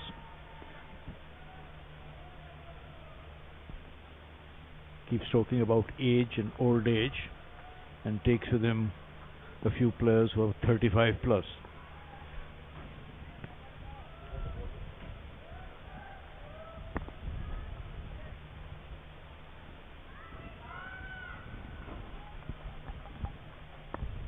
Imran back into the attack.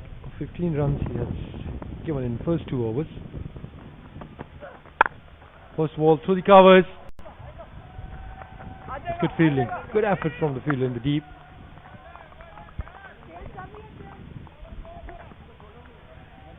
So all of a sudden, the boundaries have stopped for Karachi. Yes, and the scoring rate has dropped, and that 200 is now beginning to look a bit elusive. Sohaib Maqsood comes into life immediately, tightening the fielders, at least stop the run flow if you can't get wickets. But I think the first preference would be to get rid of a few wickets. ASAP.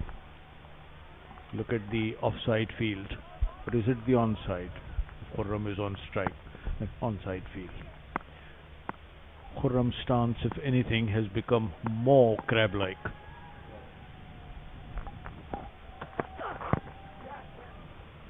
That's good bowling. He saw Fawad Alam dancing down the track, changed his line. A leg bye for Fawad Alam.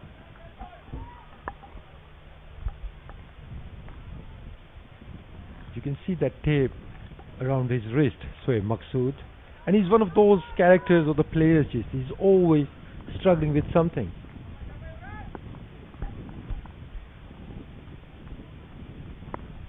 Well, they do have all sorts of idiosyncrasies. Jayasuriya, if you remember, son of Jayasuriya, he used to touch his cap, then pat his pads, and then shake his leg, etc. And Alan Donald once came up to him and said, look, let's get on with the game, we haven't got all day.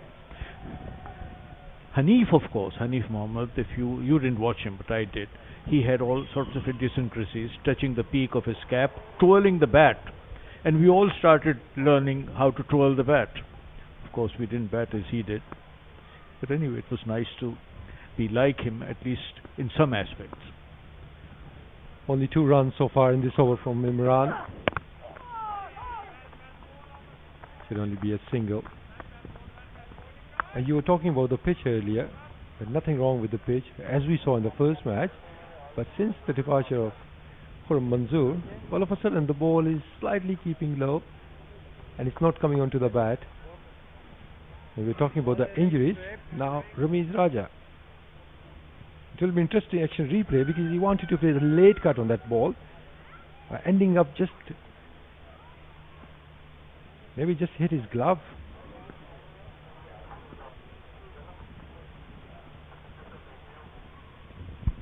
By the way, for viewers who may be wondering what's going on, these breaks are not regular breaks.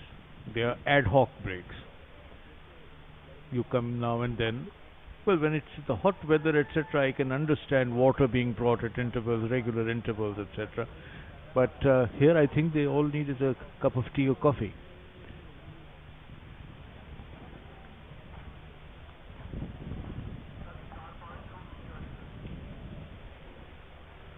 Ramiz, he looks okay now. 46 runs, 35 balls.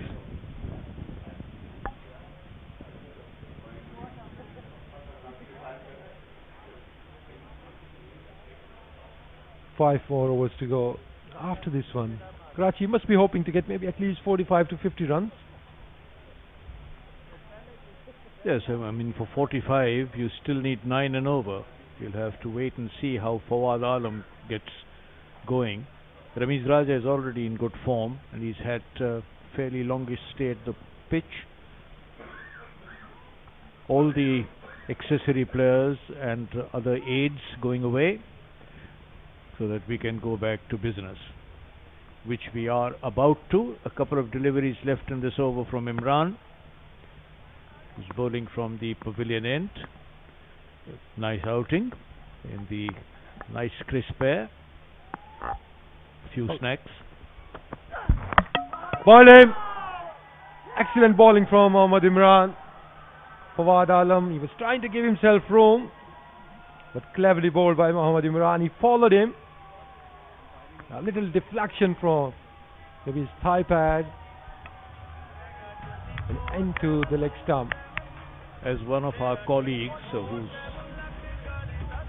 not here and who will not be mentioned, that one was off the pad as the leg pole was uprooted, and he would have said that during the break all those people who came in and explained with the water to the batsman and to the bowling side, the batsman didn't understand anything, but the bowler did, because he's just got his wicket.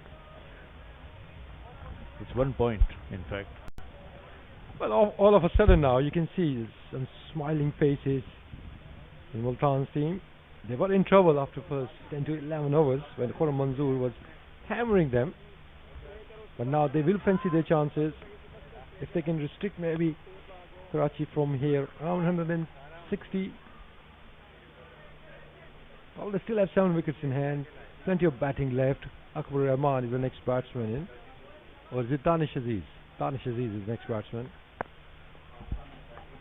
Danish, the new man in, is facing the last delivery from Imran. Down the leg side, wide court.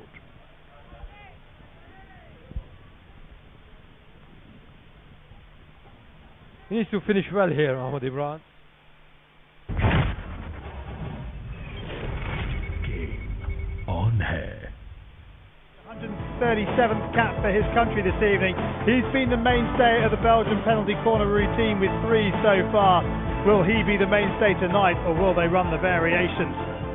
As for Pakistan, they start with Butt in goal, then it's Mahmood, Bilal, Irfan and Butt across the back. Then Bhutta, Arshad and Ashan in the midfield. Ahmed Kadir and Atik are the front 3. Player to watch out for them is number 14, Umar Bhutta, 25 years of age, 167th cap this evening, and with the loss of captain Rizwan Senior through injury in the pool stages, much rests on the shoulders of this highly skillful and graceful player.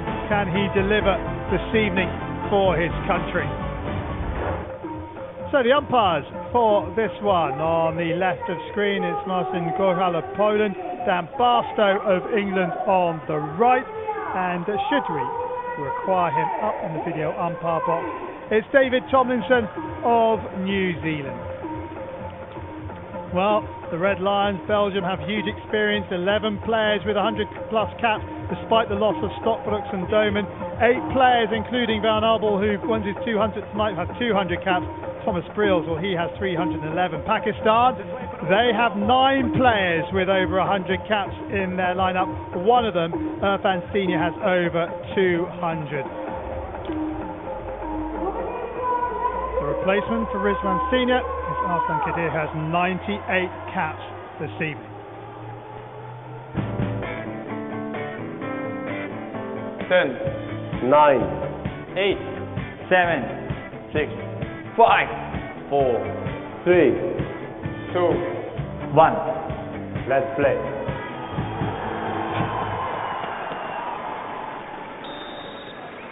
So it is Belgium in the all-red strip attacking the goal away to our left-hand side, who get us underway on day 14 of this edition Men's Hockey World Cup. Pakistan in the all-white strip. And as always, joining me in the commentary box is Rick Charlesworth. And Rick, I will just get your thoughts in a second, because immediately the Belgians are on the front foot and within the opening 21 seconds have won themselves a penalty corner. And Pakistan caught napping from the very often there with a brilliant bit of skill. Well, there's the deflection, and unfortunately Irfan can't get his foot out of the way. That means a corner right at the beginning. A terrific start for Belgium, exactly what they wanted, and the last thing that Pakistan wanted. Imran Butt has the job of defending this. Well, Hendricks isn't starting, so there's going to have to be a change at the top. Leipart 25 is there, Bone 27 is also there, and they're both standing on that left-hand castle as the 40 seconds ticks down. Now Leipart moves across to the right-hand castle. Money would be on Bone the way they've set up, but we'll wait and see. And it comes to Bone. Bone picks up good number 1 running, and then it's cleared on the reverse stick. And that is a perfect way to defend the opening penalty corner, but still Belgium on the front foot with Van Doren. He drops it out around the back to Slova. That's the line from Bocard. And they're moving it at pace here, Belgium, and there's plenty of space out there. And Oval wins the free hit. Which Bocard will take. And Belgium with an excellent start. And another searching ball into the circle, unable to make the connection, and so Van Oibel couldn't trap it, and a chance there for Pakistan to gain some composure. There's the push out. Good running, gets the block. Tusique's there, takes it on the reverse and clears well.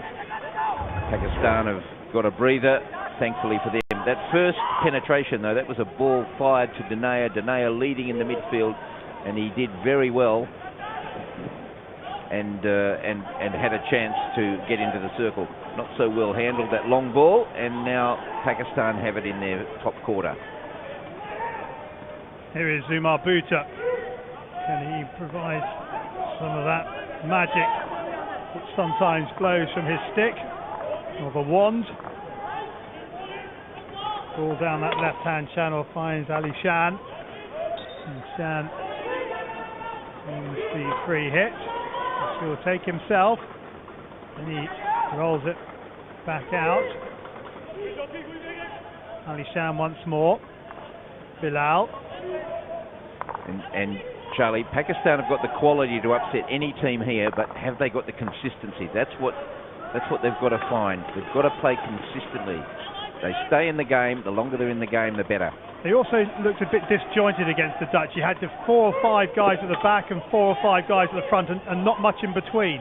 And sometimes that's what happens with Pakistan. It's sort of run and gun. You go at the front, we'll wait here. Ali Shan, though, with some lovely skill, and that's a great tackle from Van Doren, who jumps back up and takes his defensive position on the edge of the Belgian circle. And a good response from Pakistan after conceding that very early penalty corner inside 20-odd seconds. And well defended by Van Doren there. He breaks into the circle. Van Doren is a terrific defender. He's played very well.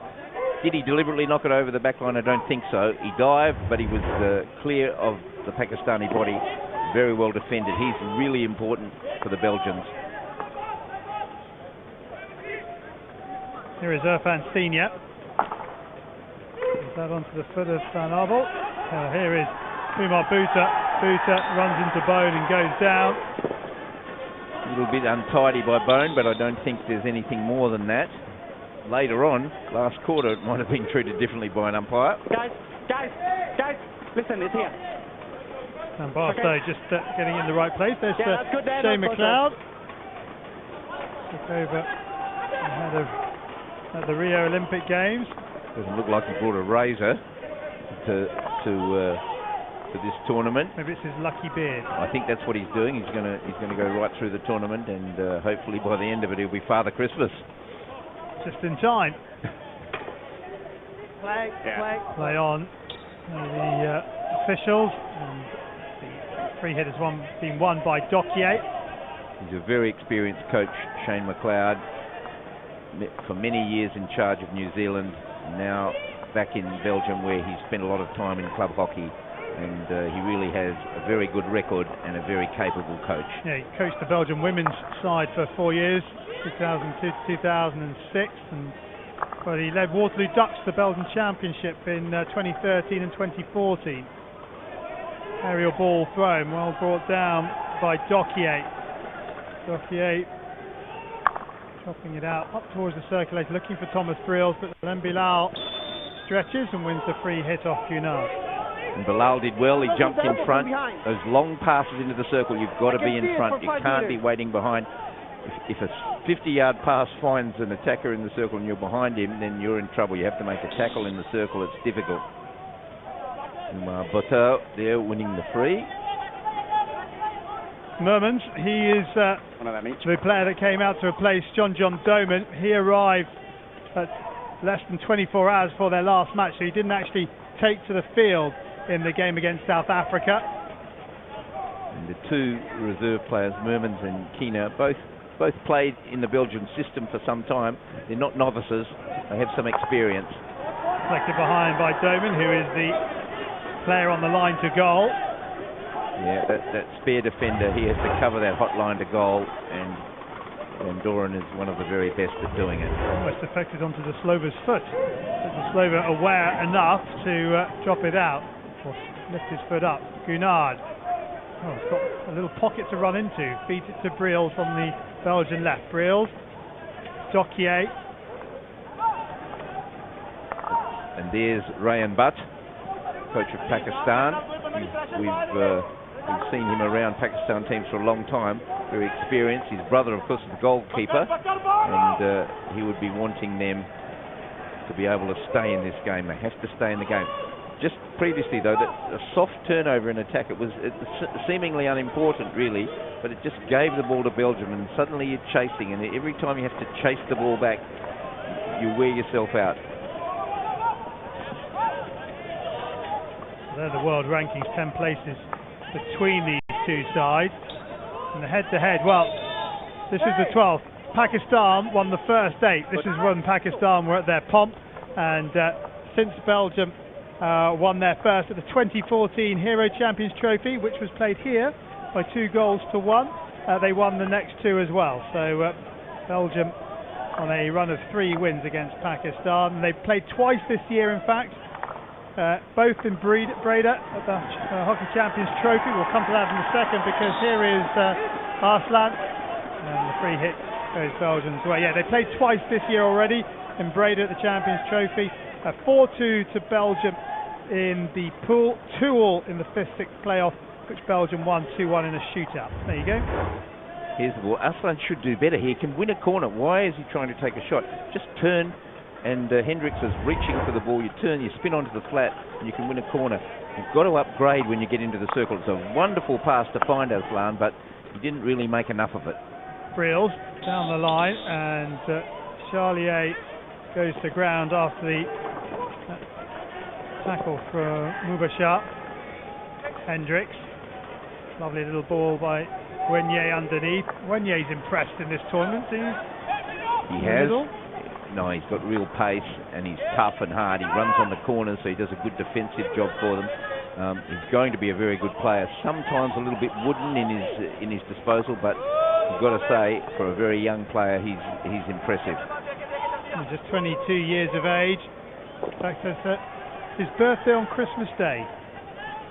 Well, he'll be hoping that Christmas comes early. Christmas comes early, and indeed, the coach might be taking the persona of Father Christmas. Well, that's good work, good defending. Just rolled onto the back stick, didn't it? Just ran onto the top of the stick. And you've got to say that's an incidental back of stick. That probably can be played on. And Doran sits back out and then receives it once more. Belgium always want to fire balls into the circle, and that's what has to be defended. Good Wenye, play. lovely skill from Wenye, pulls it across, and well, that's going to be a penalty corner. Mubashar, he was really cool and calm and collected until the point where he tried to clear it. Well, he had to make it go parallel to the baseline. Good play by Wenye. He gets in here. There's the ball across. Well defended, but the umpire judged that was deliberately pushed out, and it looked like it. He was worried, of course, because he pushes it parallel to the baseline. He hits Byrne's stick, it bounces in the goal. I've seen that happen before today. Now Hendricks is on, and he's the one who's been scoring the bulk of the corners for Belgium. Yeah, Tom Bone to his right-hand side, but Pakistan running 3-1. 3 to the goalkeeper's left. Hendricks actually to the keeper's right as he looks out. Here is Hendricks, takes the deflection of the number 1 runner, who's Ejaz Ahmed, and it's another penalty corner because it's off the foot.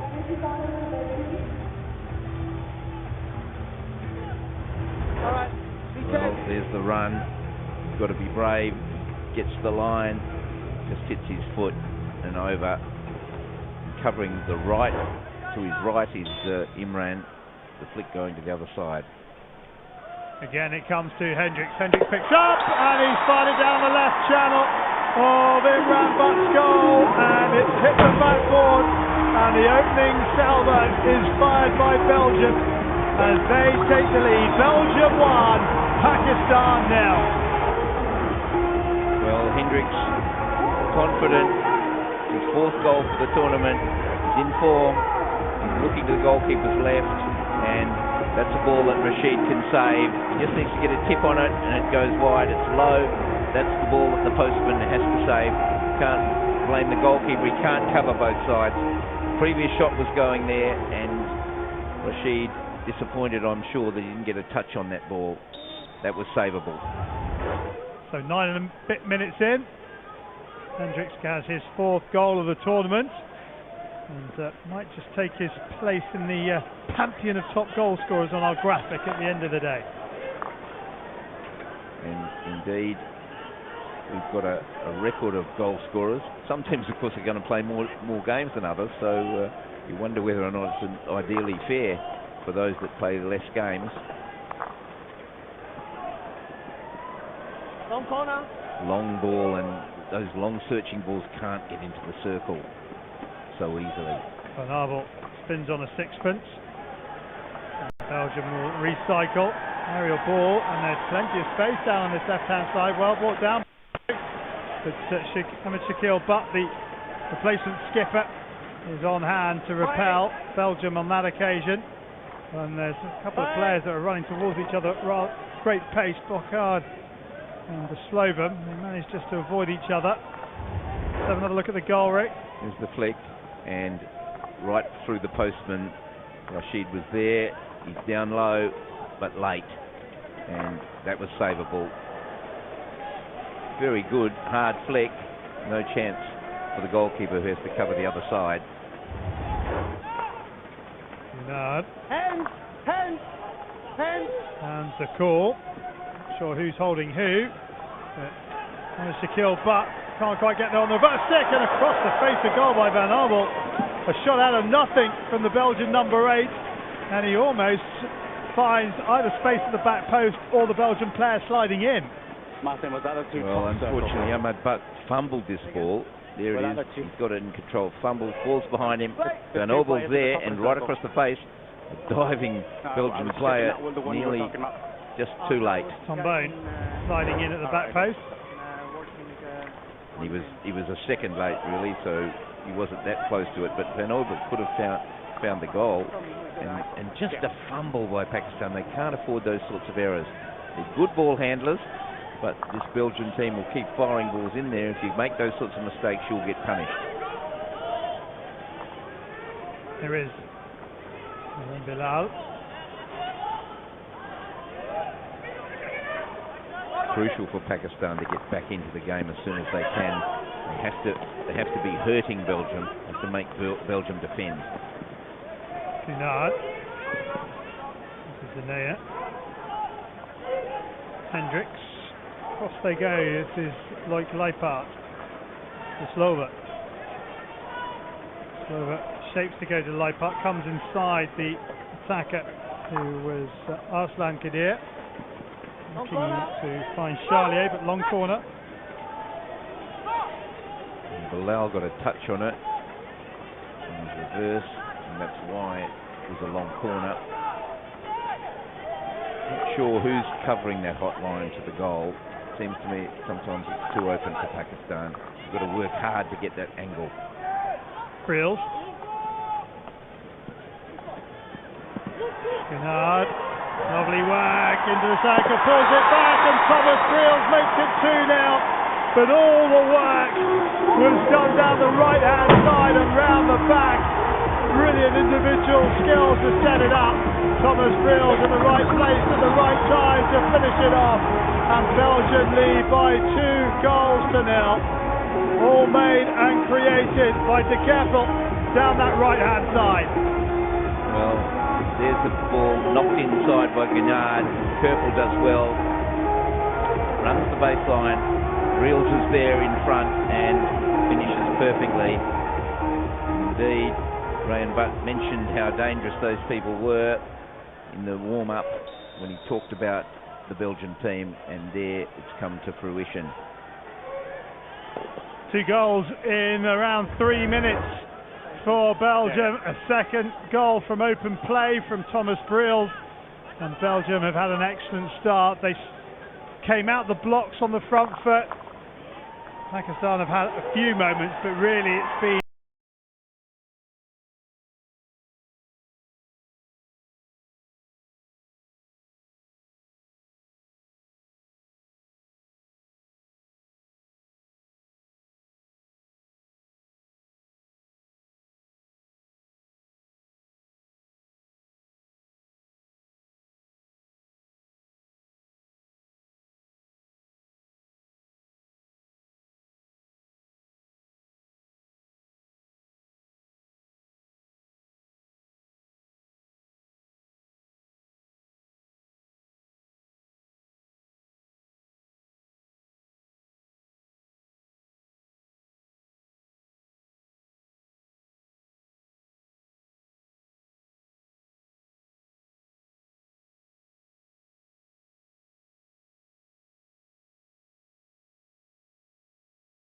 Well, he's not going to get there, is he? Because Brills is in front of him, so he plays the player rather than the ball. Well, I think, yeah, but Brills cut across his line and there was an incidental collision. Cunard pulls it back.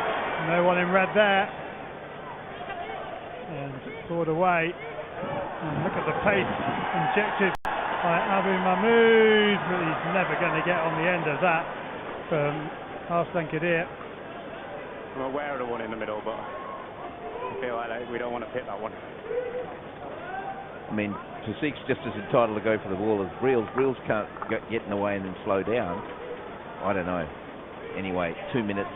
Hopefully it won't hurt Pakistan.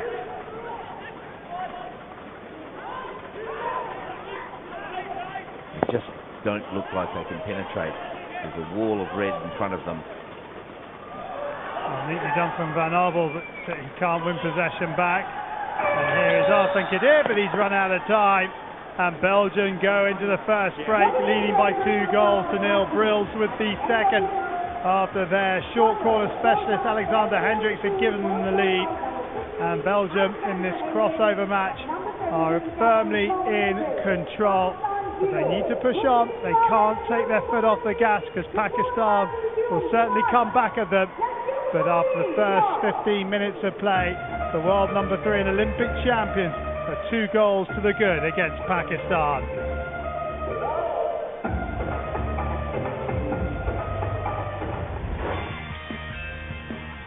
Well, early on in the game, chance for Pakistan, wonderful tackle by Van Doren. He really is at the heart of this Belgian defence. A corner, and there's Hendricks right through the postman. Would have been expected because that's where he aimed previously. Fumbled ball, and Van Oibel nearly finds the far post. Good play by him. He's a real sneak in the circle. And then de Kerpel does wonderfully well, and Brills is in front. He's in front of you in that situation. He's just going to poke it in the goal. Well, made it look easy, but got to be in the right place at the right time. Look at Shane McLeod. Still wants more from his side. There's no way he'll want them to take their foot off the pedal.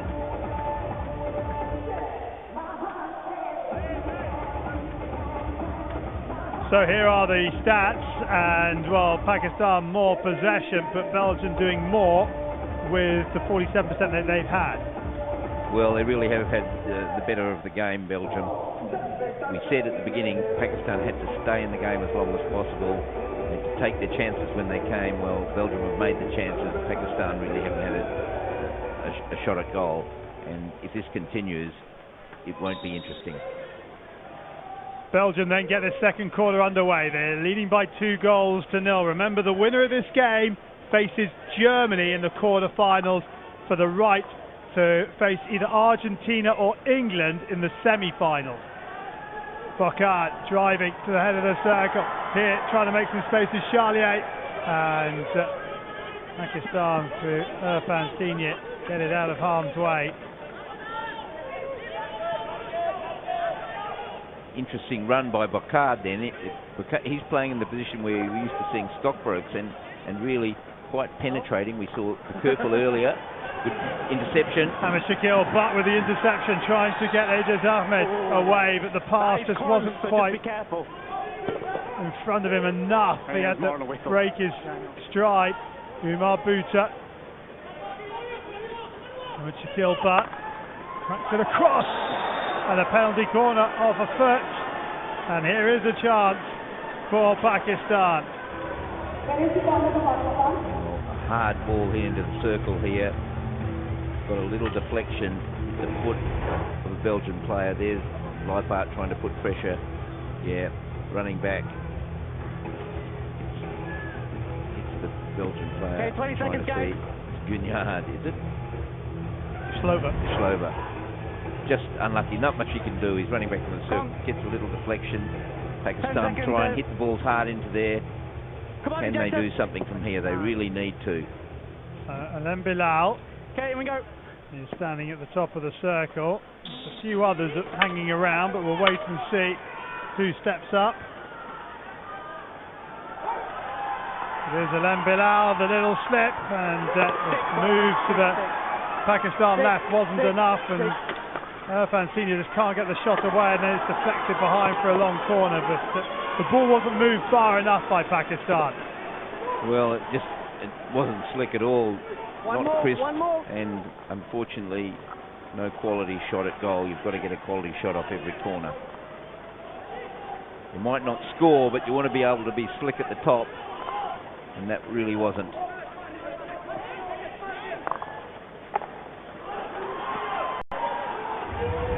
Corner again. Goes for the back. Well done by Venya. He's quick and ardent, and he defends well a couple of times. And the shot's ordinary and diving to save. Yeah, Denea. He could have turned that in, couldn't he? You can turn it in, but you've got to go for it. We've seen earlier in the competition a couple of defenders sort of half going at it. He went for it with real purpose, and if you go with purpose, then no one will criticise you if occasionally it goes in, but he did well. Ball fired across and deflected onto the foot of Arslan Kadir. Free out to Belgium. Here is Van Abel to Bone, and he has movement in front of him in the shape of Cunard. Cunard back to Bone, and Bone tries to get it strong but can't pick it up, and it's a 16 for Pakistan. The speed of the counter-attack there in evidence. The ball went from Pakistan's attacking circle to their defensive circle in only 2 or 3 seconds. That's the quality of this Belgian team.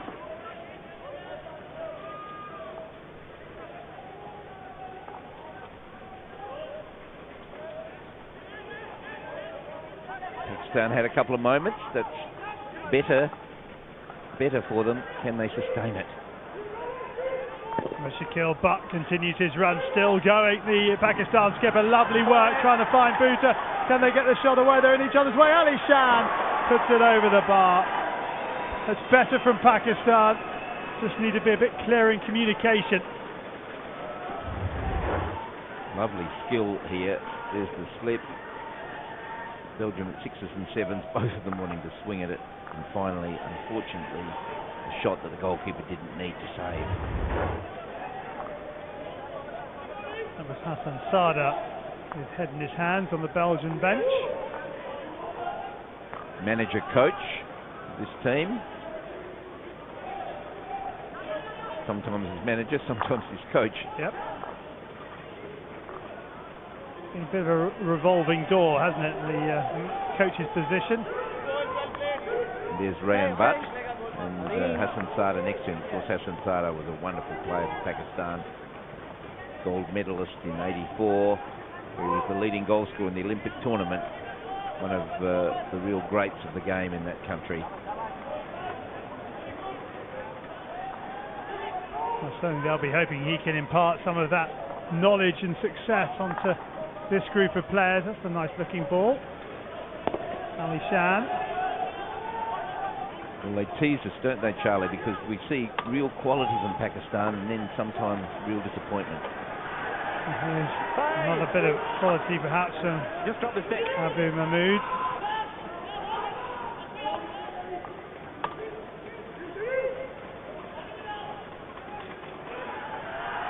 Ali Shan into the circle, well picked out on the reverse stick, and it's rocketed into Arslan Kadir, hasn't it? Irfan Jr. with the shot. Well, the lead-up play was simply brilliant. The trap in the circle was brilliant. The shot a little bit disappointing. There's the pass, brilliant reverse stick control, just wide. One wonders, well, maybe it was dangerous. I think it was dangerous. It was missing the goal. Didn't hit the body, yeah, did it? Yeah, and indeed probably the correct decision. Turple, who set up that second goal with that lovely run, and a bit of a full court press coming from Belgium, but it's not a complete press because they left the right-hand channel open. At the point I was making earlier, we've seen Bocard starting to run aggressively down the right, as Stockbrokes does. We saw De Kerpel set up that goal running down the right. So I think we think they've lost some value with Stockbrokes, but I think the other players from Belgium can play the same game. Well, it's interesting, I was talking to our Belgian television commentator who's in the booth next door to us, and he was saying even last year at the Hockey World League final when Doman didn't play, it was almost as if the other midfielders felt they had to lift their game because such a big cog was missing, and he felt they actually played some of their best hockey in the last couple of years when Doman wasn't in the side. Exactly, and indeed sometimes the big players fill a space which doesn't allow anybody to grow, and when they're not there, the others grow and play better as a result, and that's what Belgium would be hoping for. They've got enough depth to think that they've still got a very, very competitive team, and if they stay ahead in this game, the winner of this game, there's the ball fired in. Reels gets a touch on it. Pakistan saved by his strap as much as anything, and the ball released to the other end of the field. But if they stay ahead in this game, here we see the circle entries from Belgium, getting in down the middle more than anything else. And another one. Here we go again down the middle. Ahmed Shakil Butt gets out of harm's way. You were going to say you might get this point away in a second, Rick. Yeah, I've been trying for a while. But is it worth it? If they stay, it's a gem. If they stay ahead in this game, then you've got to think that Germany will have a really tough encounter. They match up well against Germany. They're physically strong and tough, and in many ways their more recent form against Germany has been very good. So they would fancy their chances against the Germans.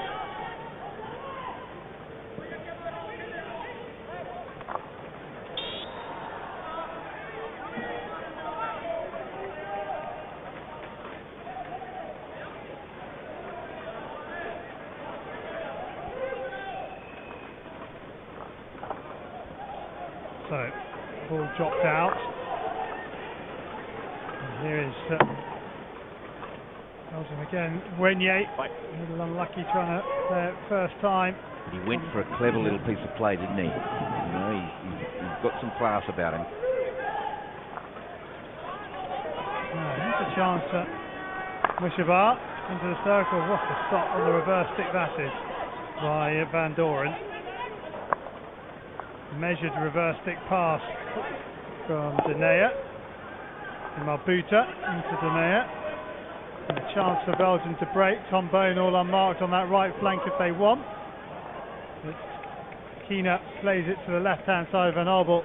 Cuts inside Ahmed Shakil Butt, then off the hand of Umar Buta. And it was off the hand on the stick.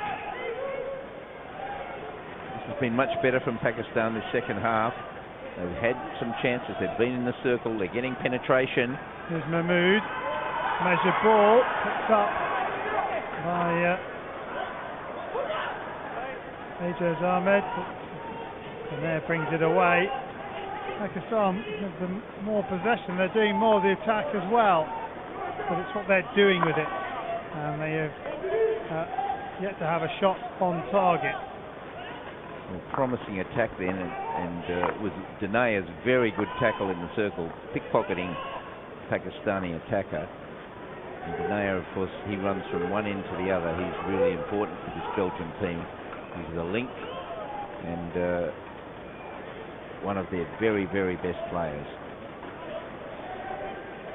To Picard. Picard allowed to run a very long way, and then a measured ball almost finds Charlier. Here's Denea. And Doran, a little heavy with the first touch, quickly ball under control. Leipart. Here is Keena. Keena's ball to the head of the circle, and Pakistan have to be sure here, and they are. Here are the goal scorers. Hendricks on the 10th minute, Reels on the 13th. Well, just under 5 minutes to go. Pakistan have done better, but can they make something more than just a few circle penetrations? They have to make some goal chances. It's a little loose from Rashid Mahmood. Pakistan get away with it, and Wenye gets his stick in to win it back off Ali Shan. And Van Doren has time and space. He'll spin again. Played out to the right hand side. Played on by Hunard. Reels.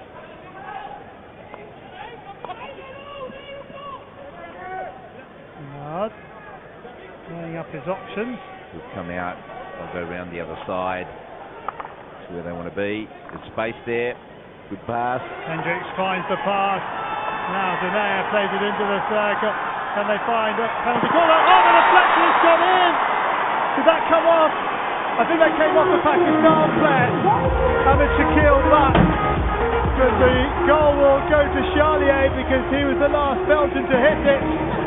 And it's 3-0 to the Olympic silver medalist. Well, the ball's on the right. Guignard delayed, came around the back. Hendricks slipped the ball to Charlier. Charlier has it inside the circle. Not much he can do. You've got to reach and tackle, deflection, and it's in. And that's very bad luck for the goalkeeper. Very good luck for Belgium. Charlier would be happy to take that one. Change of direction can kill you if you're the goalkeeper, and that one did. You're not standing here. Shakil, but with the deflection indeed. And Charlier with his second goal in as many matches. Well, the circle penetrations are, I think, 11-9 in Belgium's favour. Goal shots are 5-2, and they're leading 3-0. Sometimes the score doesn't reflect what we're seeing, but it's Pakistan's lack of quality in the scoring circle and indeed the efficiency of Belgium that's making the difference. Well, they were like this in the first half the other night against South Africa, weren't they, in terms of efficiency, 3 from 3 on penalty corners. Yeah, and you know, that was a half chance then and they happened to score from it. Sometimes a little bit of luck's involved. You've got to be there and you've got to take the shot. And that man at the top of the circle, Van Doren, intercepts again. He's at the centre of this Belgium defence. Loud whistle. Umpire's going to have something to say here. Buta's going to go. Umar Buta finds himself on the sideline. Pakistan are a man down and their woes continue to grow. Second green card of the match for Pakistan. Umar Buta this time picking it up. 2 minutes suspension. Cut inside from De Slova into the circle. Shot comes in from Charlier. What do you want? Alain Bilal is there. Charlier's shot going wide and Brill's on the receiving end then. Stick. Oh, Charlier could have a run here. Brill into open space. Important touch from Faisal Qadir. It almost fell back to Charlier. Critical couple of minutes. We're a man down. He's got another minute off, I would think, and 2 minutes to play. Can they get something back? They need a better outcome than they've been getting for their work. Pass is just a little bit too hopeful. Slova takes it quickly, finds Fakar on that right hand side.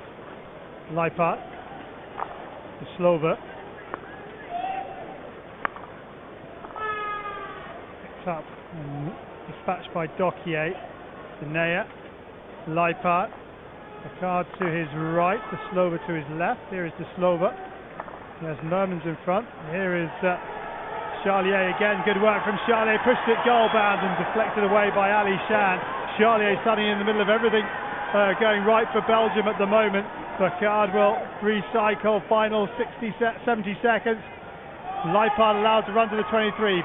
Pings it into the circle. Picked up again by De Slova. He plays it out to Fakard. Across it comes, or Guignard, sorry, and then it's cleared by Pakistan. But all hands to pump for Pakistan right now. Well, they're a man down, and so there's lots of balls being pumped into the circle, and the Belgians are getting in front. Not anymore. He's back on. Umar Buda's just come back on, and he's actually unmarked currently because Fakard hasn't run. Bokar's picked him up now as the ball comes into the circle, and there is De Slova once more. Guignard. Okay, you got the advantage.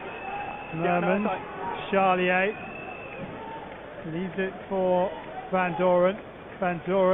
Belgium scored 2 goals from exactly this position in their opening match against Canada. Fired in from Van Doren. Charlier tries to go through the middle. Pakistan have the free hit, but they're going to run out of time here. Crowd count down. Alain Bilal has a little look up. He'll throw the aerial. But there is the half-time hooter, and Charlier has made it a 3-goal game in favour of the Red Lions.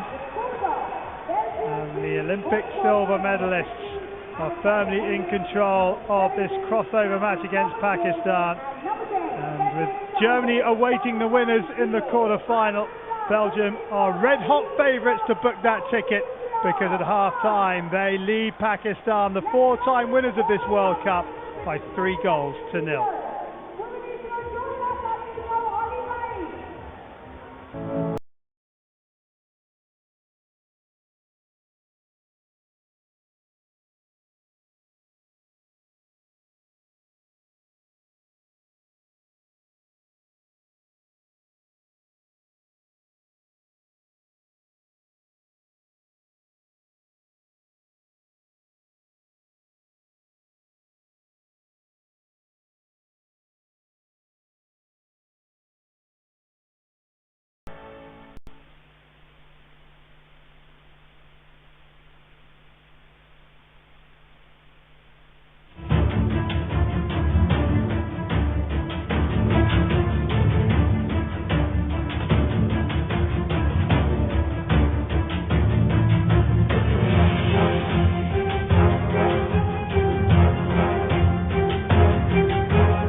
Super Asia Bata, Mughal Steel Islamabad, Golden Pearl Rawalpindi,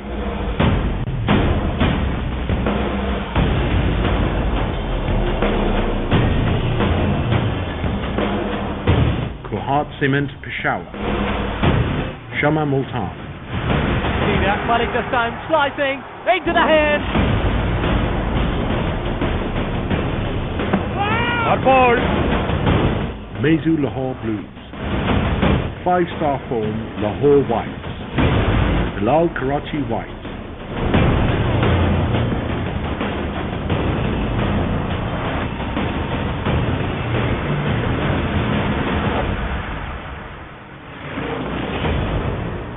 Go Lutlo presents Oleonics National T20 Cup 2018 and 19.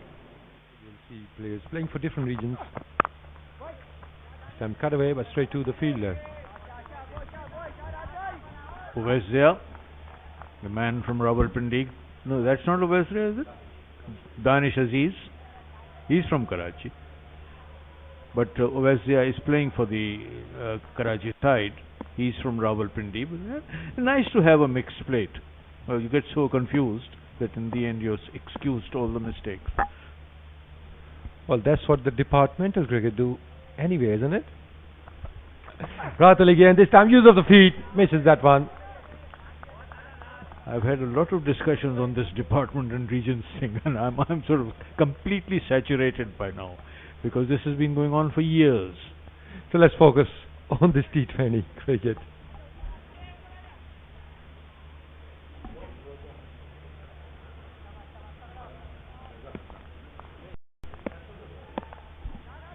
Hassan Raza on strike. One slip in place. Khurram Manzoor is in the first slip. Now fine leg is up in the circle. Now there's a deep square leg. Straight to the fielder, but on the bounce. And Khurram is not impressed. I can tell you, Chishti, it's cold out there. Yes, that is it.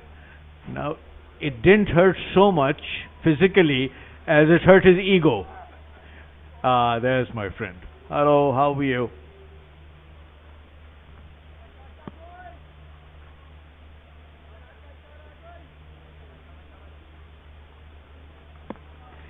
Now, the batsman there is not Raza Hassan, he's Hassan Raza.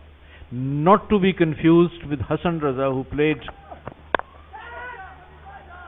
out, in the air and out, and he doesn't drop many. Absolutely safe fielder.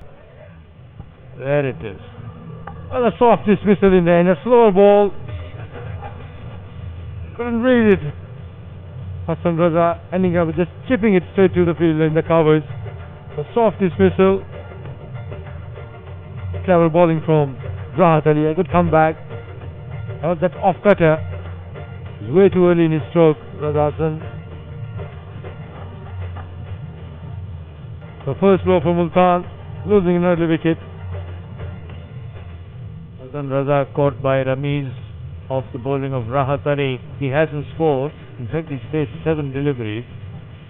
Hasn't got a strike rate.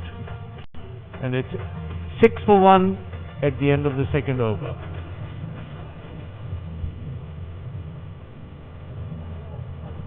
So Maqsood at number 3, the captain from Multan region. A lot relies on him now. The big striker of the ball. Known for his big hitting. As you can see, strike rate over 128, best of 87, 1050s in this format. So plenty of experience there. That's the dismissal of Raza Hassan. Hassan Raza. Easy catch for Ramiz in the end. That would be confusing, isn't it? If it was bowled Raza Hassan, catch Mohammad Hassan. If it was for Hassan Raza. But now Raza Hassan into his second over.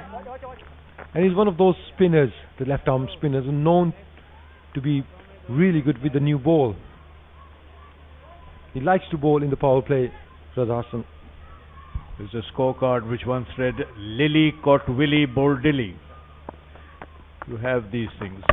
Bowl him! Thank you very much. And that's his strength. He varies his pace. Previous ball was slightly slower in the air, and this one skids through, perfect length. And Gulrez Sadaf wanted to play square of the wicket. It was too quick for him in the end. He can't believe. Excellent delivery. He's a clever bowler. Quicker in the air, and that newish ball just skids on. So further problems for Multan. Gulrez Sadaf goes for only 6 for 2. Disastrous start by the host side, Multan. They're playing on their home ground. And if anyone was going to come in and see the side, I think they must have stopped, turned around and gone back. But you never know in cricket, particularly this 2020 sport. The tide can turn any time. Yeah, especially as long Shoaib Maqsood. He's out there. They will fancy their chances. Next batsman in for Shama Multan region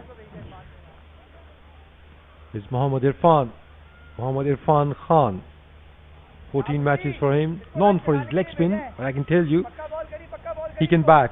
Strike rate of just over under 84. And he plays for PTV. That's why I know he can bat. Yes, and PTV are coached by someone called Muhammad Wasim.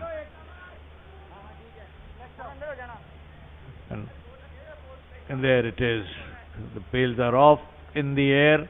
A very dejected batsman, Gulrez Sadaf. And you can see Mohammad Irfan straight away into the action. Sweep shot for a boundary. He's very good against the spinners. That's how he normally plays. And by the way, Raza Hassan also plays for people.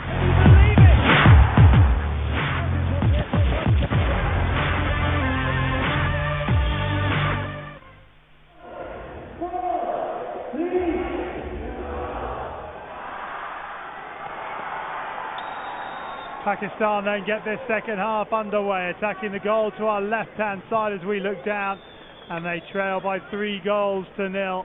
2 goals in 3 minutes at the end of the first quarter, and the third coming 3 minutes before the half-time interval. Pakistan with a bit of a mountain to climb here. They can get themselves the first goal early in this third quarter, and then they might just give themselves a lifeline.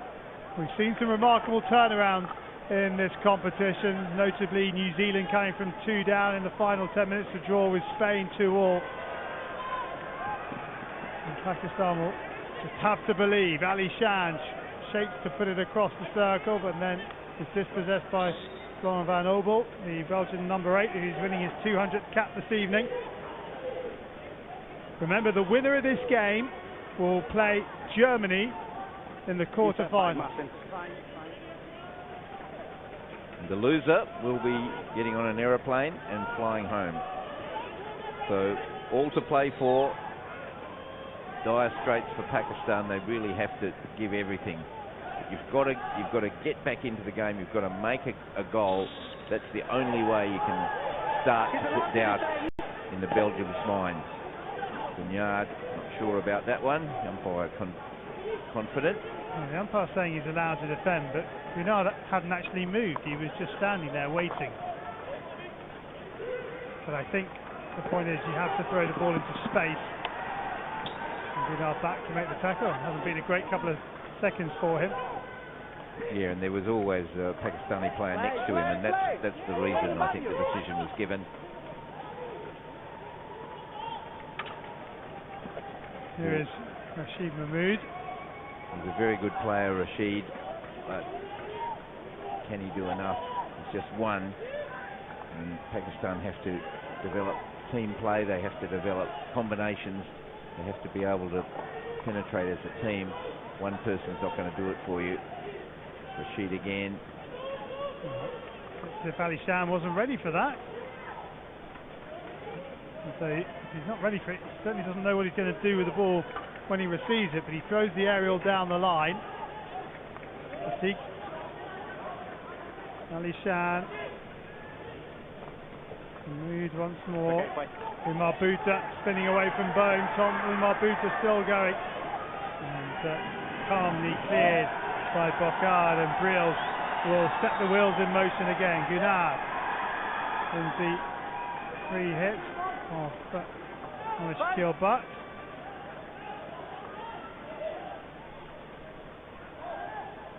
Umar Buta did well to get into the circle, just fell away from him. A little bit better control, you can find, here he does.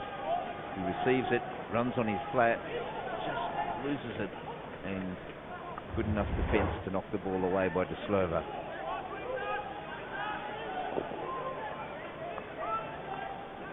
Shaquille Butt into Ali Shan. And Arbuto once more. Can he find the diagonal ball? No, he can't, because there is some good defensive work by Hendricks. Guignard. De Kerpel outside him. Here is De Kerpel. Kerpel sees his attempted cross deflected behind by the Pakistan captain.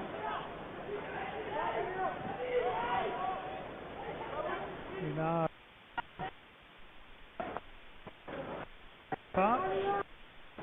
And Doran decides against giving the light lay part. But he'll do it now because there's no pressure on the Belgian number 25. Be careful on this right, but he goes up the middle of the park and picks up Mermans. Guignard. The circle edge now. Lovely little ball back from Charlie at the far post. To round it off is Light part. Well, he's usually been scoring from the top of the circle, but this time he finds himself deep in the circle, unmarked on the far post. We said the next goal would be crucial, and it's gone the way of Belgium. And it's Dokier, in fact, excuse me, who's turned it in at the far post. Well, there's Guignard, plays it well, slipped in behind. Guignard gets a touch on it, and there at the far post is Dokier. One Wonderful play there. Little touch by Charlier.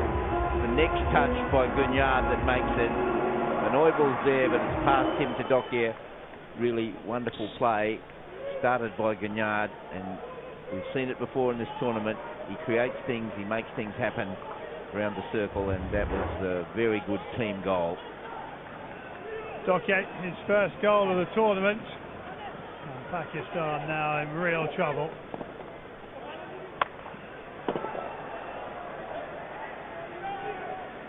Another hard centre from Pakistan, but that's the way hockey was played a while back. Doesn't work so well these days.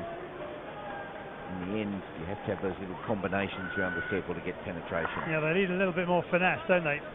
Well, they've got finesse. I think it's almost a way of thinking and a strategy. The centre is a pass. It's not just the ball hit wildly. And they're in again here. Keener on the reverse stick. Over the top from the replacement. Well, he's in the tournament. He didn't start off in the team, but now he's making his presence felt. Unfortunately, a little bit too high. You've got to get it on the net. We saw Pakistan do that in the first half, and goalkeeper not required. His father Pascal coached the Belgian women at the 2014 World Cup in Den Haag. Pascal Keener. He's from a hockey family, as most people are. Here they come again. Brills, he's got support on the left, but he goes back to Dokier. Dokier onto the foot by Mermans. Penalty corner. And there's an example of smart play. He wasn't in perfect position to do much with it, so you win the corner. That's a very good outcome. It gives you a free shot at the top of the circle. In the first half, we saw Pakistan in the circle with the ball a few times. Players trying to take a shot and the ball being knocked away. Winning the corner is smart and gives someone else in your team a great chance to score. Hendricks is there, and he'd be looking for 5. He will be. To go top of the par with Govers of Australia.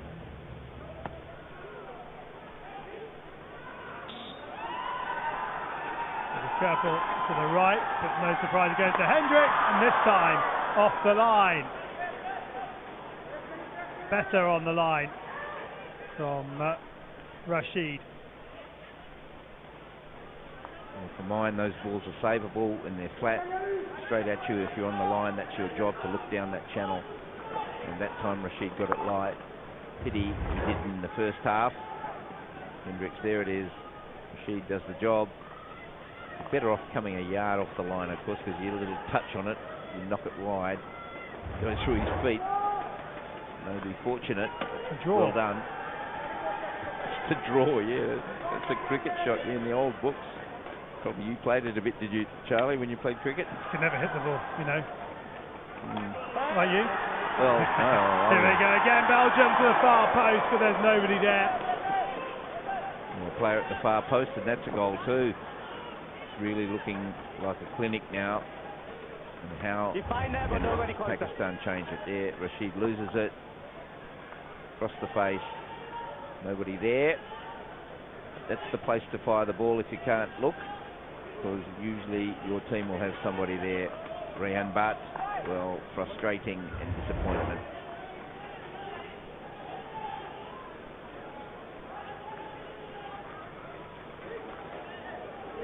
Here's Ali Shan. Back in field. Renier can't get a piece of the ball. Buta.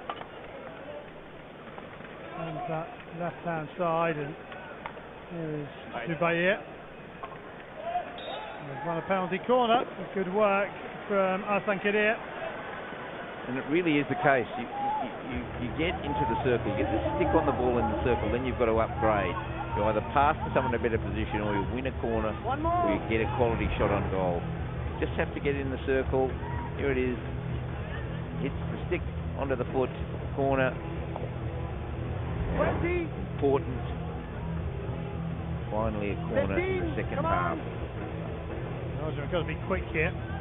Only 10 seconds left. Come on! Umpire calling them in. Wenye just about makes it. Now, Mubashir Ali to the left-hand side. Here he is. Ali misses the target. But that was slicker from Pakistan. They just couldn't make the keeper work. Hassan Sada would be disappointed. Yeah, only centimetres in it, but just wide. Fatal mistake, of course, not to get the ball on the target. You want to make the goalkeeper make a save. Hassan Sada disappointed. When he shot at goal, he didn't miss that often. He was deadly. And as I said, gold medalist in '84, leading goal scorer in the tournament. Pretty special player he was.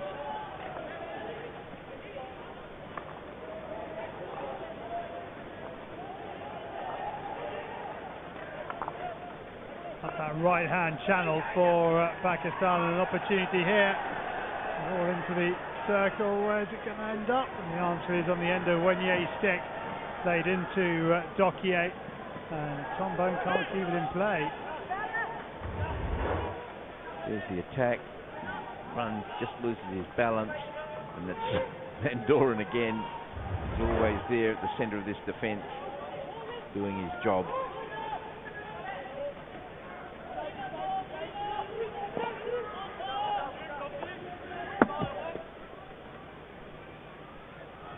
Well, here come Canada ahead of their crossover match against the Netherlands. That one coming up next. Penalty corner for Belgium as Dokier is bundled to the ground. What do you think about that, Charlie? Let's I'm not have a look. convinced. Dokier knocks the ball past.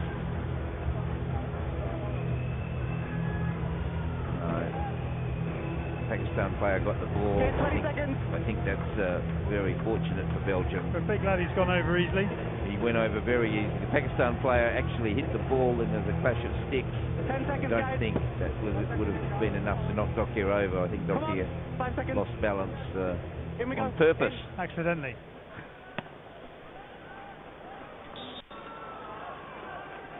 So, Hendricks will take another penalty corner. He's missed the target. When you're 4-0 up, you can afford to. Pakistan trailing 0-4, they couldn't afford to. Both flickers have been wide, the last two shots. Here's Hendricks, that's where he wants to go, that's his place. Past the goalkeeper towards the postman, well and truly wide, that one. Ball played forward by Kadir, and they're through round the back here now. Abu Bakr can't find the cross, and it's cleared by Bakar.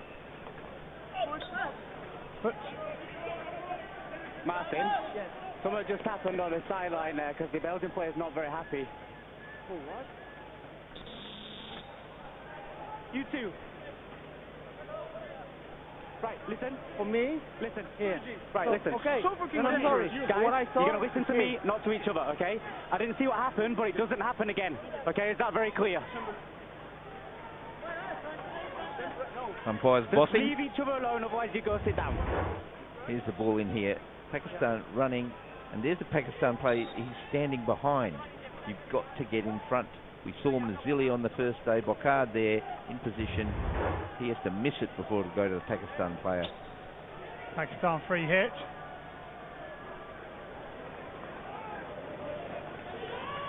Subayir. Ali Shan, who winds it up. There's no subtlety to his game. You know what's coming.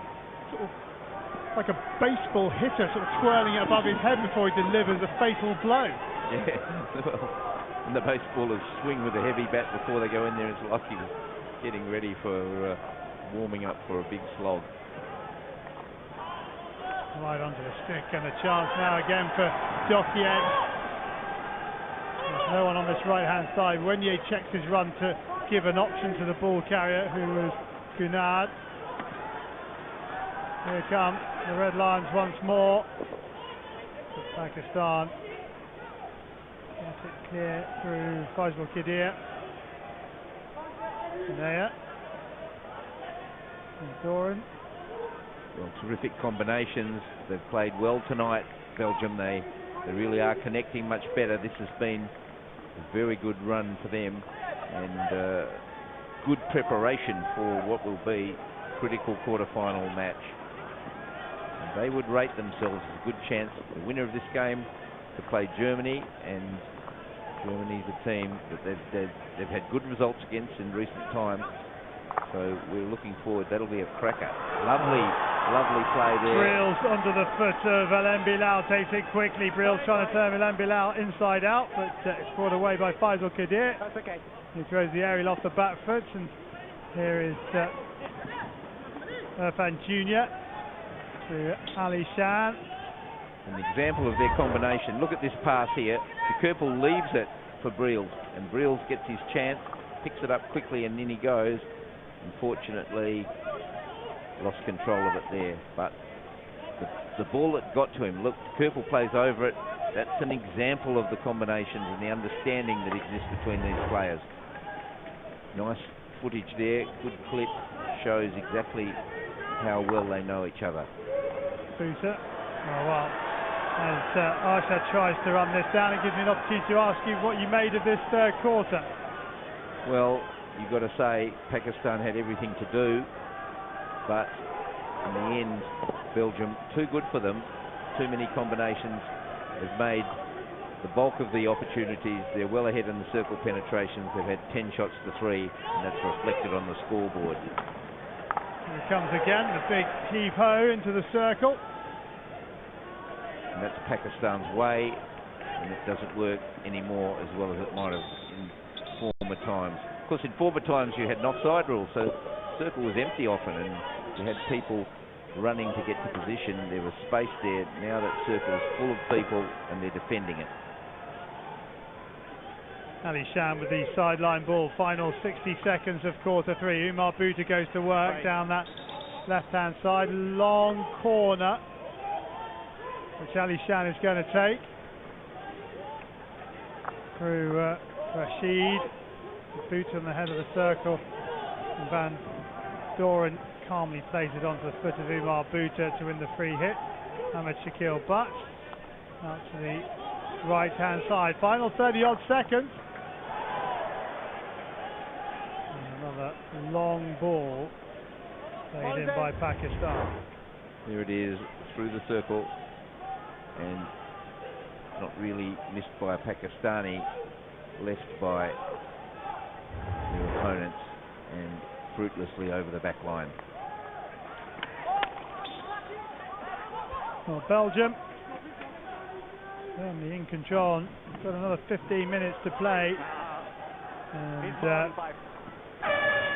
hooter sounds, but Belgium for 1 foot in the quarter final, because they scored in every quarter, and that man there, Sébastien Dokier, getting the fourth after some lovely work down the right hand side for Belgium. And with 15 minutes left to play, Belgium can start planning, you feel, for the quarter-final against Germany, unless Pakistan come up with something remarkable. It's 4-0 to the Europeans.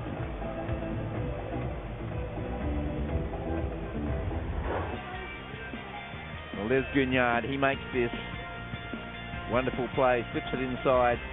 Charlier knocks it, Guignard and Dokier. That's a marvellous team goal. One of the best team goals you'll see, created by Guignard. An opportunity there, over the top, and Kina would have wanted to get that lower and control it. More opportunities in the circle, beyond the far post, no one there. Had a good couple of minutes, didn't he, Kina? Pakistan shot, and unfortunately Mubashir goes wide. Can't afford that when you're 3-0 down. They're now 4-0 down. Sébastien Dokier with his first of the tournament. And the fourth goal it is for Belgium.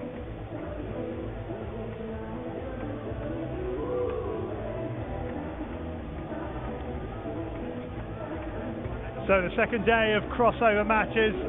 We've already seen England book a place in the quarterfinals and France. And in this second day of crossover matches, Belgium are most of the way there against Pakistan, leading by 4-0. And remember, we still have the Netherlands up against Canada coming up later.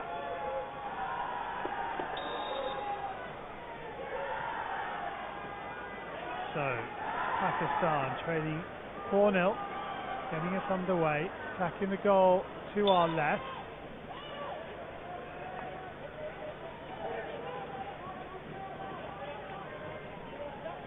And they've had just the 3 shots on target, 2 penalty corners. They haven't had too much attacking threat or any opportunities really. Compare that to Belgium, who've had 10 shots, 5 penalty corners.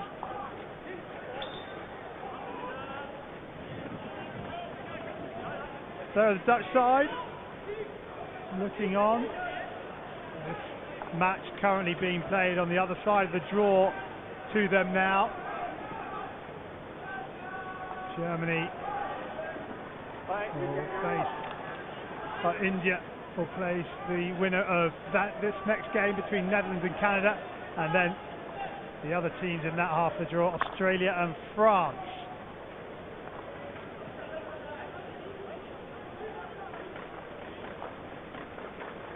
Grenier. Assad up to the edge of the circle, but Alain Bilal is there. Ali Sham tries to play it to Bhuta, but the two of them aren't on the same wavelength. Van Doren, Van Obel, Unard, Van Doren, Unard circulating. Here is Bocard, Leipard, looking for Charlier.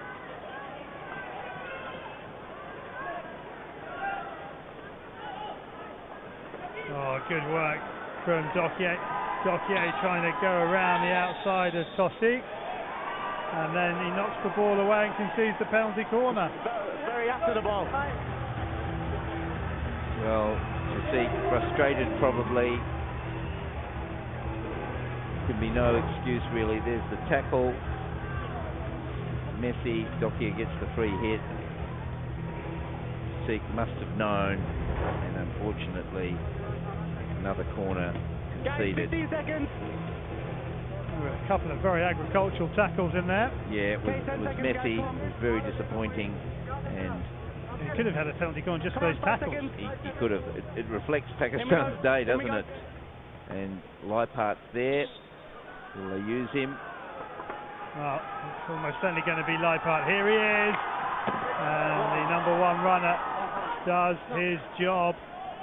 Ejaz Ahmed getting up to the circle edge. That's for you to knock off. It's Wenye's knee. Interesting, Leipart seems to be out of favour for the corners. A year ago or other times he's been one of their most potent penalty corner takers. Here it is. There's the ball. It's going towards the postman, but the runner out did his job. He's got his stick on it. Ball goes wide. But not in the top battery these days for Belgium. Hendricks favoured. He scored 4 here. He's done very well. We've got Boom and Leipart occasionally. He scored 1, but he hasn't certainly been at the vanguard of their corner taking, has he? He has not. Here he is. To Guinard. Guinard again had a very good game. And Doran at the back has been special. Venya's creating things in the middle of the field, and each of the strikers has been able to finish something. Oh, nicely done!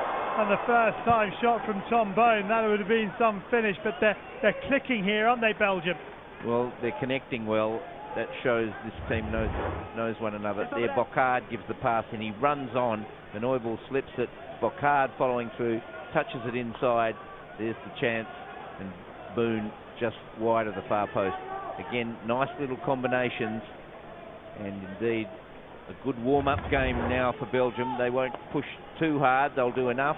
They'll continue to control the ball, but they're now preparing for a quarter-final against Germany. Yeah, 48 hours from now, ball first time in, and Ahmed Shakil Bal is there to turn it away. And we've got the first of the quarter-finals tomorrow, England-Argentina, and then France-Australia. I think Belgium are just happy to go through the motions. They'll continue to work hard. They won't want goals against, but they won't be knocking themselves out anymore. Here is Arslan Kadir, pulls it back. Nicely defended. And here goes Pinard once again. He's seen a lot of the ball, hasn't he, the number 22? Well, he was involved in the first goal. Ball bounced off him. He's done it on, it's so silly. And he gets a yellow card. Now Pakistan having to play a man down for 10 minutes. Captain as well. For 5 of the 10 minutes anyway, and unnecessary. It's a reflection of the frustration they're feeling. But Guignard has been very good again. He was involved in the first goal, and that fourth goal, which was a terrific team goal, he was instrumental in creating that. Here is Brills. Brills spins, has a little look up, ball across, looking for Bone. Our booters on the ground. He's watching too. Okay, I know, but Bone. Yes, you've got to get in front. They're in front of Bone there because he's a big man. He's hard to get in front of. Just give it 5, it's okay. There's Guignard, and well, knocked the ball away. Silly. Very frustrating, and that's what frustration can do to you. They've been outplayed by Belgium and Pakistan. They've got wonderful players, they've got quality, but they don't have the combinations. I'm not sure they have the structure of the organisation. Wenye out to this right-hand side, picked up by De Kerpel. De Kerpel, and then Bilal concedes the long corner. You've got to like the work of Wenye in the middle. He really is a bit of an engine room for this team, isn't he? He runs out defending the corners, and he creates.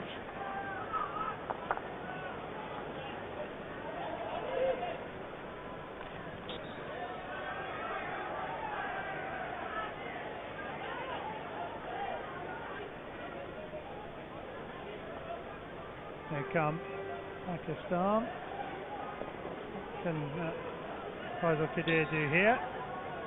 He's on the free hit. He will lead for Rashid.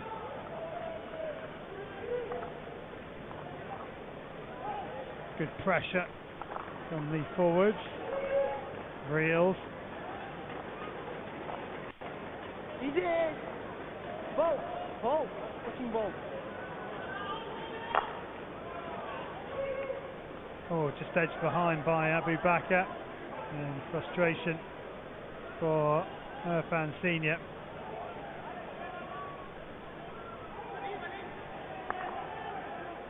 The Slova, Van Doren, lovely ball out to Bokhari's carried on his run, and the opportunity might present itself. And there is Charlier. Back to Van Doren. At the edge of the circle, penalty corner. They're going to refer this. Yeah, I said for football. No, it's not football. Okay, that's fine.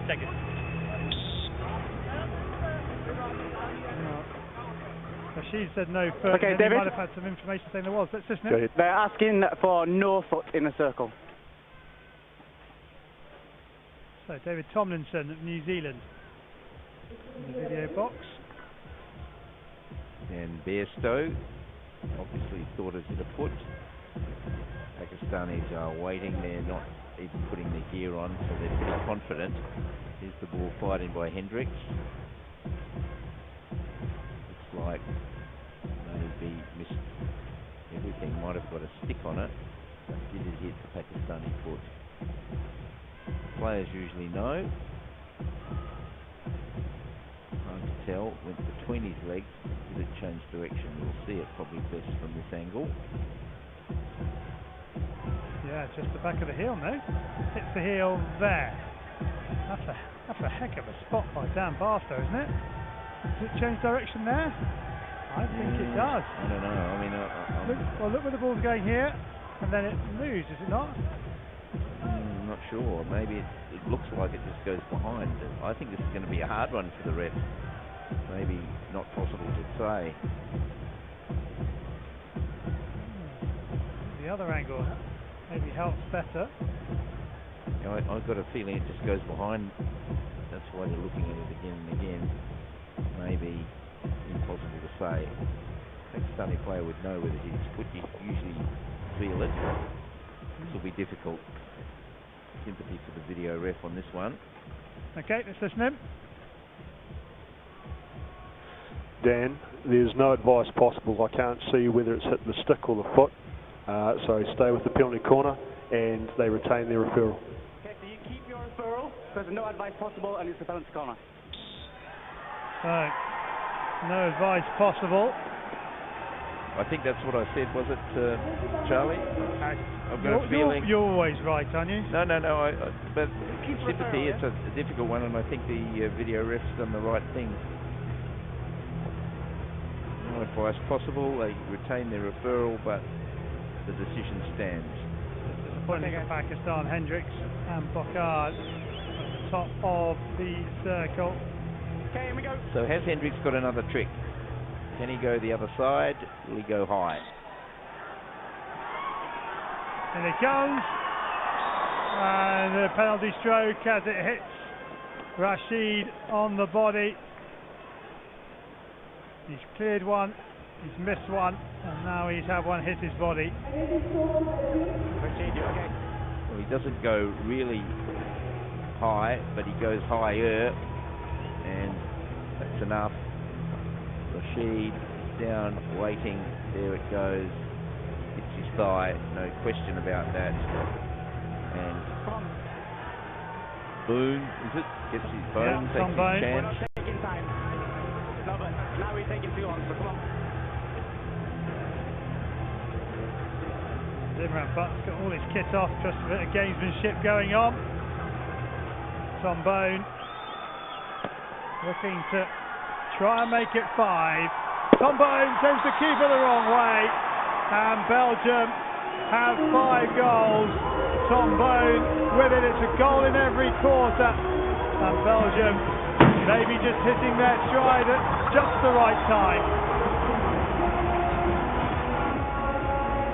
He's a big, powerful man, Bone, and you've got to think that distance is not going to miss. Just to the left of the goalkeeper, just far enough. She's sliding to the right, and no doubt about that. 5-0. They know they're playing in the quarter-final, and they're going to be playing against Germany. So the black, yellow, and red flags will play against one another.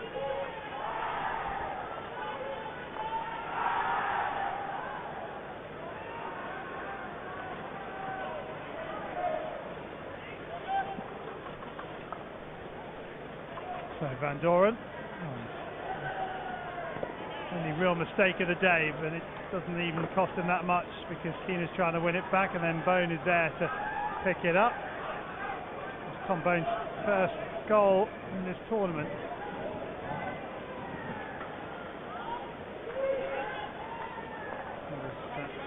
Rashid, followed by Pakistan. Picked up on the reverse kick by Hendricks, who doesn't do too well, but that's well watched by the Slova, who's also had a good game for Belgium, the number 23. Well, he's defended well throughout the tournament and probably developing as it goes, more confident than before, creating things.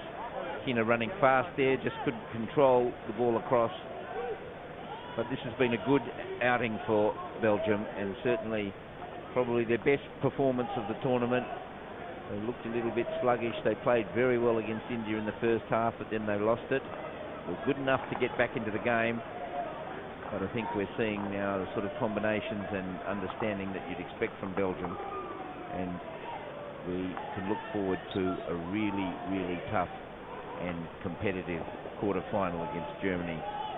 That man, Hassan Sada, and on his right, Rayan Butt, those two, they have a job ahead of them. How do you repair what's going on in Pakistani hockey? That's an imponderable question, really. They've got talented players, they have a marvellous record, but they just don't seem to have the organisation and discipline that's needed at this level at the moment. Hendricks plays it forward, and here comes Wenye. Lovely little ball from Wenye on the reverse stick. Shot comes across from Mermans, it's on the back stick.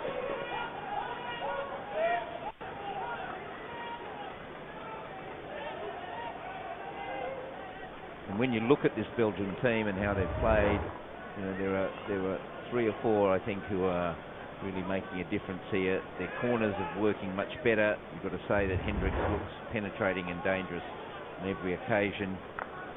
You've got to think that Van Doren in the middle of the defence is really very solid and reliable. And then when you look in the midfield, Denea and Guignard, they create and make things happen. Oh, chance here perhaps. Bone on the reverse stick, trying to find Keena, but couldn't quite connect. And Briels was out on the other side, perhaps in a more competitive situation. Perhaps if it really mattered, he would have made the effort to get to the far post.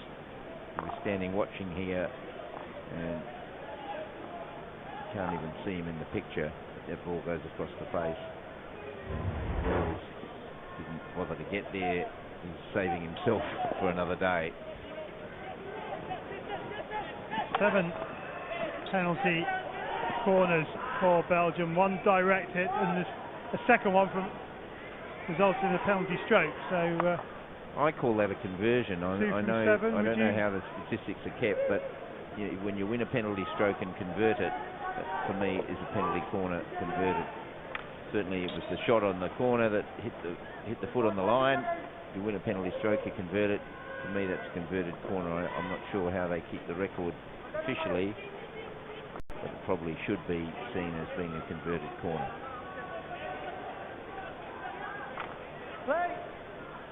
So coming up next, don't forget, it's the last of the crossover matches. Hold on a second as the ball is fired in, and Imran Butler lets that into his goal. The last of the crossover matches to decide who makes it through to the quarter-final is coming up. Netherlands against Canada. Here's the break. Smacked into the circle and very nearly a connection for Bone. Charlier hit that ball. He was looking for a deflection. He wasn't trying to score from there. Didn't quite make the connection, but the understanding was there. The players were knowing what they were doing. Their communication's been good. Their combinations have been good. And Belgium, very good effort today. Very emphatic.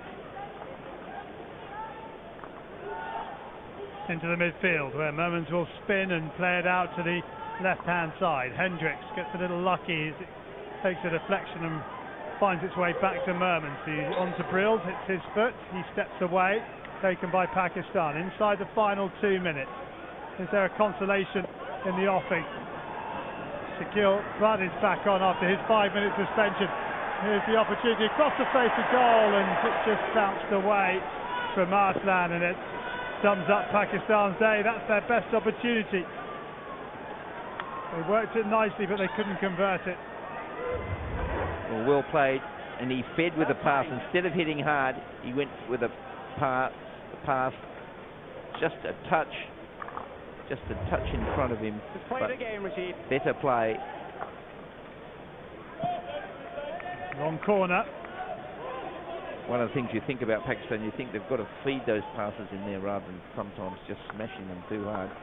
Pakistani player tried to do that, nearly worked. Van Abel, that's a hit from Fantina. Well, the winner of this match, well, that's definitely Belgium, and they are going to take on Germany. What a mouth-watering prospect that is 48 hours from now. A great quarter-final between an established European power and Belgium, who have got there, but don't have necessarily the heritage and history in the game that Germany do, but are certainly one of the very best teams in the world right now. And the recent record between them has seen Belgium very competitive in that game. They met in the last World Cup for the 5th and 6th place, and Belgium were victorious. Yep, 4 goals to 2, yep. Memory serves correct. It'll be a cracker, that game. Pinged in again. That's all right. Well, we've got some fantastic quarterfinals coming up, and Belgium are going to be in the last 8 because the crowd have counted down. There is the final hooter, and a goal in every quarter has seen the Belgians through to the last 8 of the Odisha Men's Hockey World Cup here in Bhubaneswar. Their journey continues, but for Pakistan it is all over, I'm afraid. It started as early as the 10th minute and it was wrapped up in the 53rd. Hendricks, Briels, Charlier, Dokier and Bone, the scorers for Belgium, and the Olympic silver medalists are through to the quarterfinals. All smiles from Alexander Hendricks, who moves into 2nd spot on the leading goal scorers chart here in Bhubaneswar, and he will be key, you feel, as they go forward. Van Asch didn't have a great deal to do today. That lad there, Wenye, was excellent, but Belgium seemed to click today, and maybe this crossover game was just what they needed to find their rhythm and stride ahead of the really big matches ahead. But they will go back and plan, they will go back, rest and recuperate, they'll go through the videos, see what they can do better, but they are in the quarterfinals because they've beaten Pakistan by 5 goals to 0.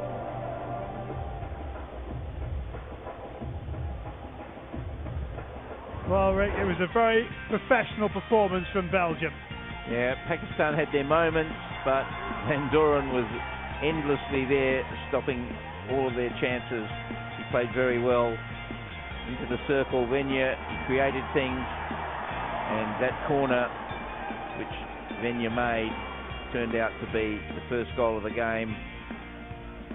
Hendricks, puck through the postman, and he fired the ball there. It seemed to be his favourite shot today, and it works. Ball that spilt, Van Oibel just wide, and it continued when de Koopel ran along the back line. Briels is in front, he finishes. The 2-0 looked like Belgium were on their way, and they continued. It was 2 and 3 minutes. That's what got the alarm bells ringing. This was the first of 2 penalty corners, but it was a poor execution from Pakistan. And determination by the defence of Belgium. We saw that all day. That's how you get an empty net at the end of the game. The ball went from right to left, and Charlier, well, that's a lucky one, but you've got to get it on the goal. You've got to take the shot, and when you take the shot, you go in. Another chance for him. Going wide. Briels had to connect it. He didn't like that much, but they're always waiting for the tip in. And then this brilliant piece of play by Guignard, flips the ball inside, runs past, taps it again, and Dokier at the far post. Wonderful team goal, one of the best you'll see, created by Guignard. Pakistan, unfortunately, went wide when they did get a chance. That was their best opportunity, and then Card knocks it across, nearly a goal to Bone. He didn't find the target there, but he would have his chance soon enough.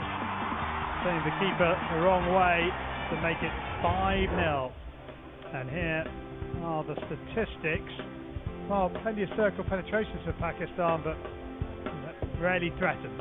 Only 3 shots, and that tells you about the quality of their work inside the circle. It's not crisp enough. It isn't purposeful enough, it isn't effective enough. And on the other side of the charter you see 12 shots to Belgium, 5 goals, real quality. They got 1 from 7 corners, but indeed they won a penalty stroke. One of their goals came from another of the corners, so you could call it 2 from 7 if you wanted. That's enough. If if you want to be in the quarterfinals, and they're there. Well, joy for Belgium, who are in the mix zone having their photo taken. Tom Bone with the selfie stick, and that'll be one for the scrapbook.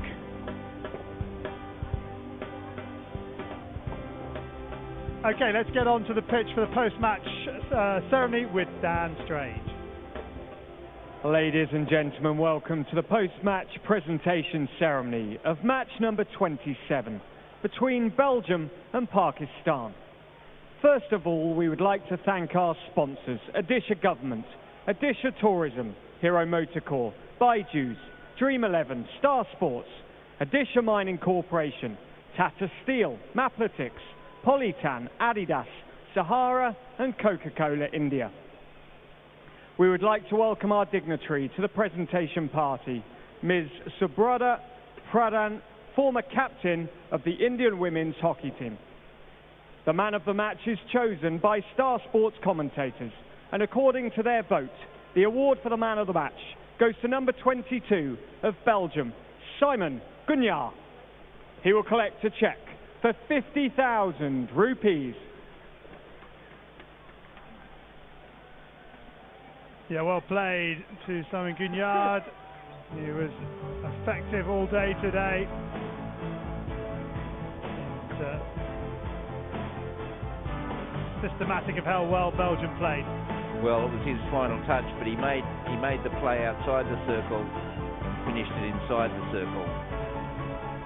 Well, a lovely game from him. Let's hear what he has to say. He's talking to Dan now.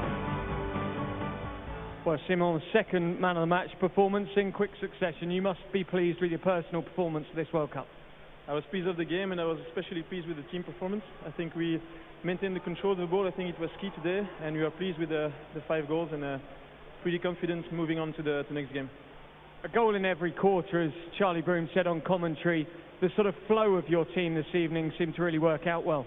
Yeah, we managed to play well, I think, during the 60 minutes, which we didn't do the previous games. I think we still have some fine-tuning to do for the coming game, but we're looking forward for the quarterfinal. Does knockout hockey just really suit the way Belgium play? Sorry?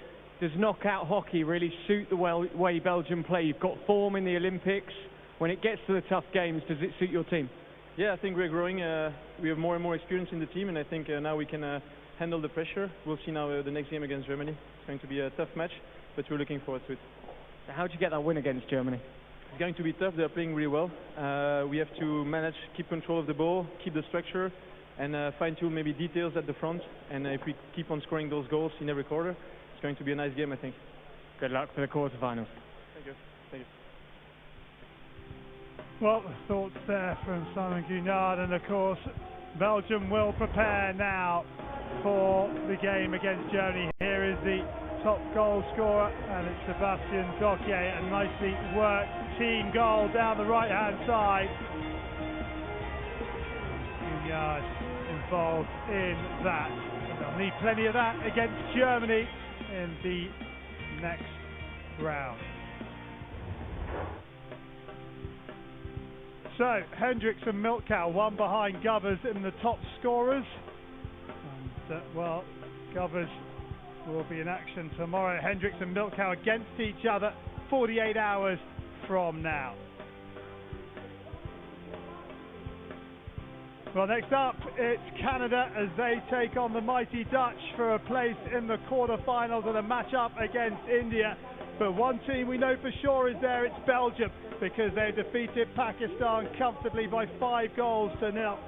India will wait the winners of Netherlands and Canada, but Belgium can prepare for their European neighbours in the quarterfinals 48 hours from today.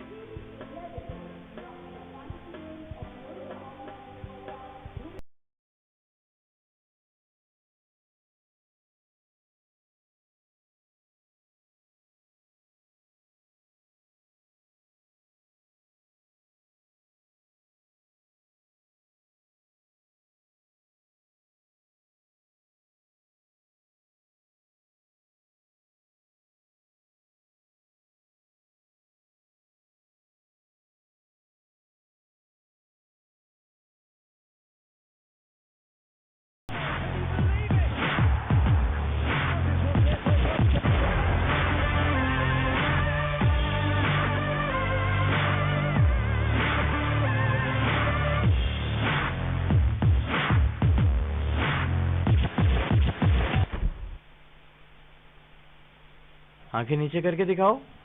शाबाश। अब टंग निकाल के आ बोलो। कोई बुखार उखार नहीं है। अब मामा को तंग मत करो और जल्दी से स्कूल जाने की तैयारी करो। कोई छोटी सी शरारत भी मिस ना हो, इसीलिए हर जगह देता है तेज इंटरनेट पाकिस्तानी नेटवर्क यूफोन, जिसके लिए सब कुछ तुम ही तो हो।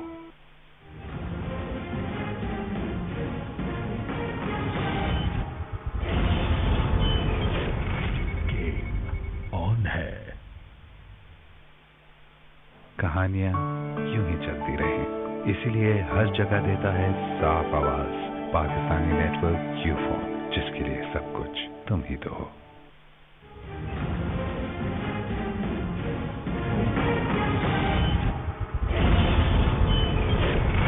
गेम ऑन है। आंखें नीचे करके दिखाओ। शाबाश। अब टंग निकाल के आ बोलो। कोई बुखार उखार नहीं है। अब मामा को तंग मत करो और जल्दी से स्कूल जाने की तैयारी करो। कोई छोटी सी शरारत भी मिस ना हो, इसीलिए हर जगह देता है तेज इंटरनेट पाकिस्तानी नेटवर्क यूफोन, जिसके लिए सब कुछ तुम ही तो हो। गेम ऑन है। 129 रन का इजाफा हुआ है, जो कि इस टूर्नामेंट की सबसे बड़ी पार्टनरशिप है। और इस वक्त हम पीटीवी स्पोर्ट्स के नाजरीन को वेलकम करते हैं जो इससे पहले हॉकी का मैच देख रहे थे। सोहेब मकसूद जो है एक मौके पर लगता था कि शायद सेंचुरी कर जाएंगे, लेकिन अब ये मुमकिन नहीं होगा। और यहाँ गेंद हवा में है, लॉन्ग ऑफ से फील्डर गए और कवर से भी, लेकिन गेंद दोनों ही फील्डर्स के दरमियान जा गिरी, वापस अपनी क्रीज में पलट आए। क्योंकि सोहेब मकसूद 71 रन पर नॉट आउट है और टीम को 27 रन की जरूरत है। जाहिर है कि ये मुमकिन नहीं। बस ये हो सकता है कि 5 लगातार छक्के लगा दें, 4 छक्के लगाकर 95 पे पहुंचे, अभी 3 रन चाहिए तो फिर छक्का लगा दें, जो कि बहुत रेयर केस होगा। Just kidding. बहरहाल मुमकिन है क्रिकेट में। और इस मरतबा टर्न कर दिया, पहले पुल करना चाहते थे मगर फिर इंतजार किया क्योंकि गेंद स्लो थी और थ्रो पकड़ने के लिए कोई फील्डर वहां मौजूद नहीं। 1 run.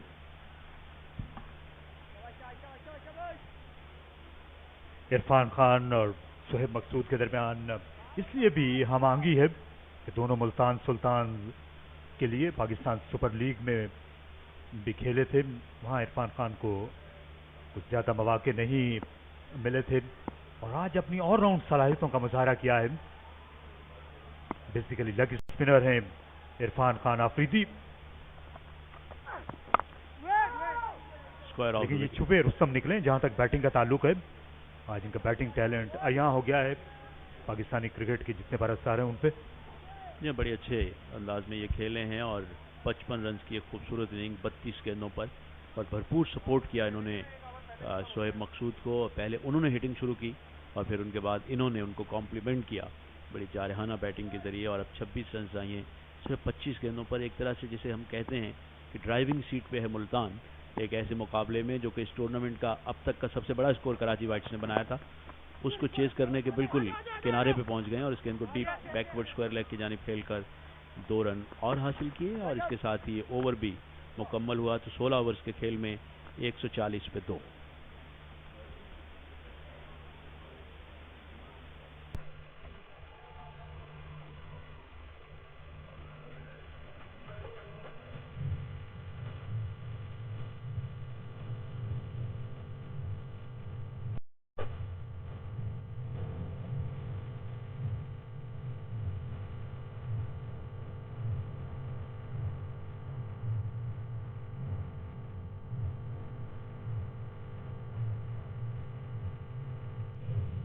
There you go. Like in a cricket, the boost from those हो रहे हैं खेल से और साथ साथ म्यूजिक से।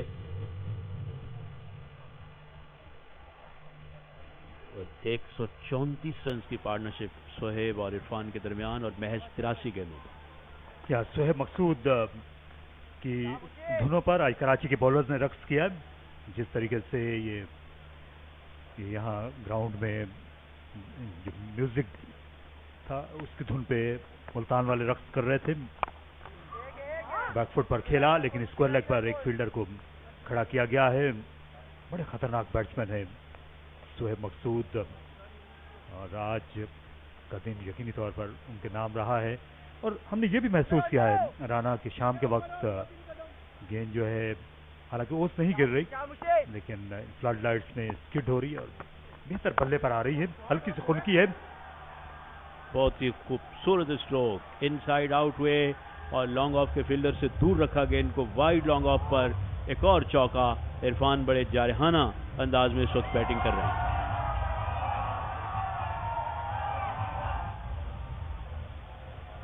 अभी तक बॉलर्स का कत्लेआम जारी है और अब रजा हसन को भी खातिर में नहीं लाए।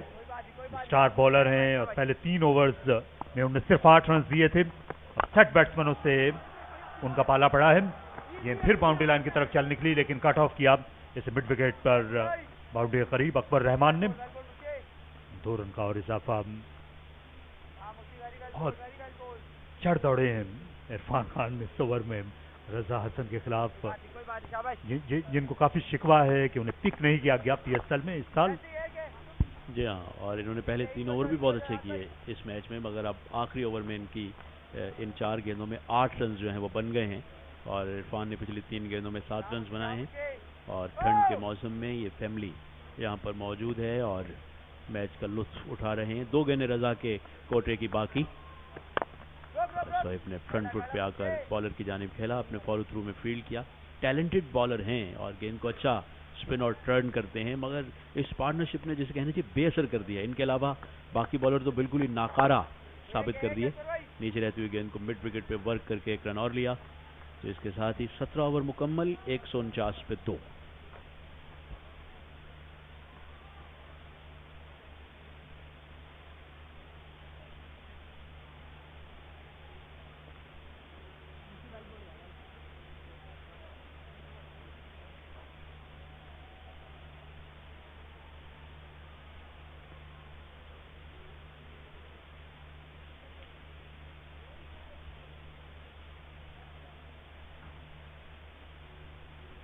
फिलहाल कराची वाइट्स को और उनके बॉलर्स को बिल्कुल दीवार से लगा दिया है इस पार्टनरशिप ने, जिसे खत्म करने की जरूरत है।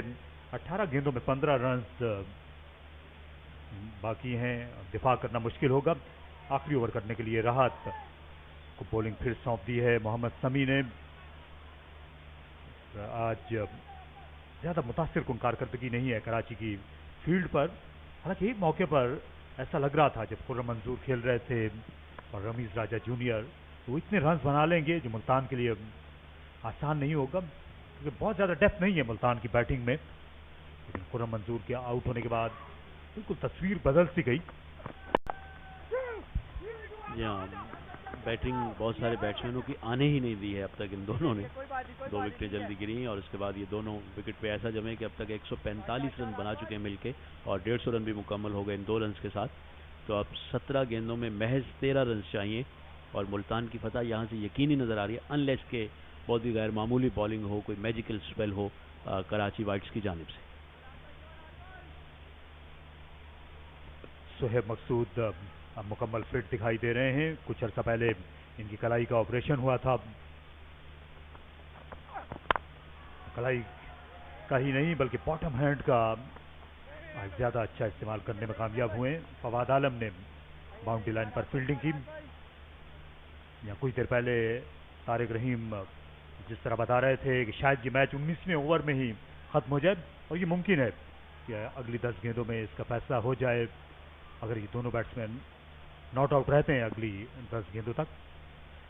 लेकिन वाज़ेह इम्कानात इसी बात के हैं कि अगली 8-10 गेंदों ही में ये बकिया जो 12 रन हैं वो बन जाएं और मुमकिन तो ये भी है कि 2 ही गेंदों में बन जाएं, मगर देखें राहत जो है वो उनकी 4 गेंदें अभी बाकी हैं। राहत और रजा ही ऐसे 2 बॉलर्स हैं जिन्होंने थोड़ी इकनॉमिकल बॉलिंग की है।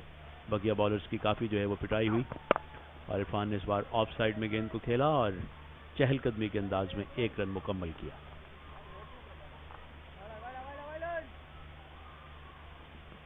अकबर थे फील्डर जो कि स्वीपर कवर से आए थे थर्ड मैन बाउंड्री पे, लॉन्ग लेग बाउंड्री पे, और अब बॉडी लैंग्वेज भी ये बता रही है कराची के फील्डर्स के, वो इस बात को समझ रहे हैं कि शायद अब बाजी उनके हाथ से निकल गई है, क्योंकि अब भी 11 रन चाहिए और बस औकात तो 11 रन भी बड़े रन हैं, मगर जो टेम्पो है, जो रिदम है, वो मुकम्मल तौर पर इस वक्त शोएब मकसूद और इरफान के साथ है। और एक और ऊंचा स्ट्रोक शोएब मकसूद का, और गेंद डीप एक्स्ट्रा कवर बाउंड्री पर बाउंसिस के बाद जो है बाउंड्री से टकरा गई, तो एक और चौका। पूरी तरह ये शोएब मकसूद के बल्ले पर नहीं आई, लेकिन क्योंकि गैप में इस मरतबा गेंद को दे मारा था, इसलिए नतीजा वही जो चाहते थे शोएब मकसूद।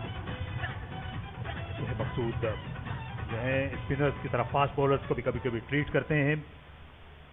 अक्सर देखा गया है कि जरूरत से ज्यादा हवा में गेंद को खेलते हैं, लेकिन आज खासी हद तक कंट्रोल में दिखाई दिए हैं।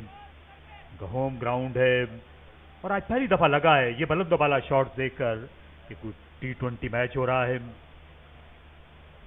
ये आसान हदफ नहीं था इनके लिए इन कंडीशंस में पहुंचना 164 का, और इस मरतबा पुल कर दिया लॉन्ग लेग बाउंड्री पर।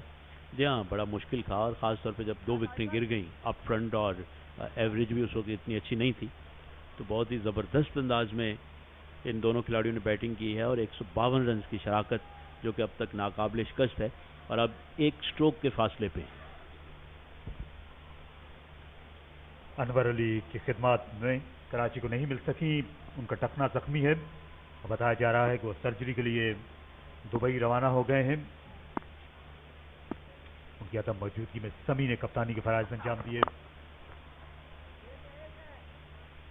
एक ही रन यहां पर मुमकिन होगा तो अगले ओवर में स्ट्राइक कर सकेंगे इरफान खान आफरीदी 159 पे। तो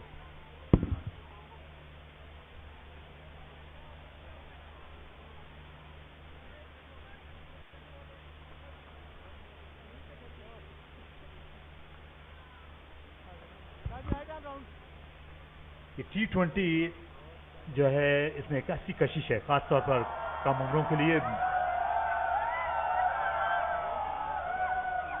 देखिए फैमिलीज जो हैं, क्योंकि शाम के वक्त ज़्यादा क्रिकेट होती है इस तर्ज की, तो इसलिए बच्चे आते हैं अपने बड़ों के साथ, वालिदैन के साथ, और ये उनका पसंदीदा फॉर्मेट है। तो समझते हैं कि मुस्तकबिल का यही फॉर्मेट है। जी हाँ, ये जैसे कहना चाहिए बहुत पॉपुलर फॉर्मेट है, और अवैस जा की स्क्रीन पे ज़ोरदार छक्का लगाना चाहते थे इरफान, मगर इनसाइड एज के ज़रिए 1 रन उनका हासिल हुआ।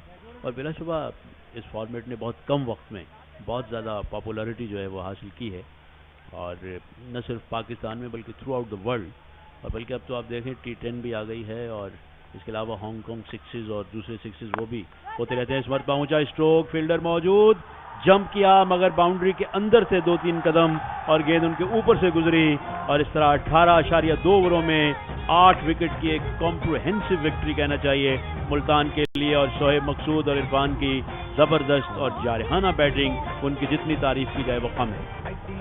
यहाँ चैंपियन बैट्समैन की तरह खेले हैं शोएब मकसूद, और 2 विकेटें जल्दी गिर गई थी, लेकिन इस सूरत हाल को सर पर सवार नहीं किया, और अपने होम ग्राउंड पर होम क्राउड के सामने उन्होंने भरपूर बैटिंग का मुजाहरा किया। चौकों छक्कों से भरपूर इनिंग खेली, शानदार छक्का विनिंग शॉट साबित हुआ। इससे बेहतर जो है वो अंदाज नहीं हो सकता था मैच को खत्म करने का। कप्तान ने खुद मैच का इख्तिताम किया, आखिर में बेफिक्री से अपना बल्ला लहराया, तो मुल्तान ने 8 विकेटों से कामयाबी हासिल की है। कराची को बड़ी शिकस्त का सामना करना पड़ा है। एक बड़ा स्कोर बनाने के बाद शोएब मकसूद ने अटूट पार्टनरशिप की, इरफान ने उनका बराबर साथ दिया, और दोनों खिलाड़ी जो हैं इब्तिदा में सुस्त थे, लेकिन बाद में उनका जो जवाबी हमला था उसकी ताब नहीं ला सकी। कराची की बॉलिंग लाइनअप की स्पिन बॉलिंग बहुत ज़्यादा कमज़ोर साबित हुई।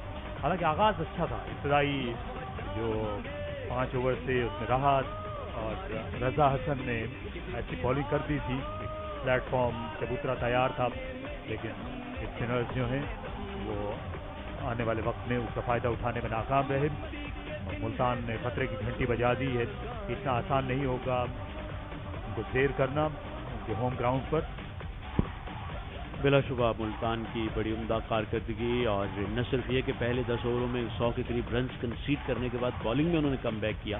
आखिरी 10 ओवर्स में कुछ 60-65 रन्स कंसीड किए, और उसके बाद पहली 2 विकेटें गंवाने के बाद बैटिंग में बड़ी ज़बरदस्त कम बैक की इरफान और सोहेब ने, और 8 विकेट से मैच जीता। और ये आप देख सकते हैं कि 88 रन्स पर नॉट आउट हैं सोहेब मकसूद, और मोहम्मद इरफान नॉट आउट हैं 67 पे।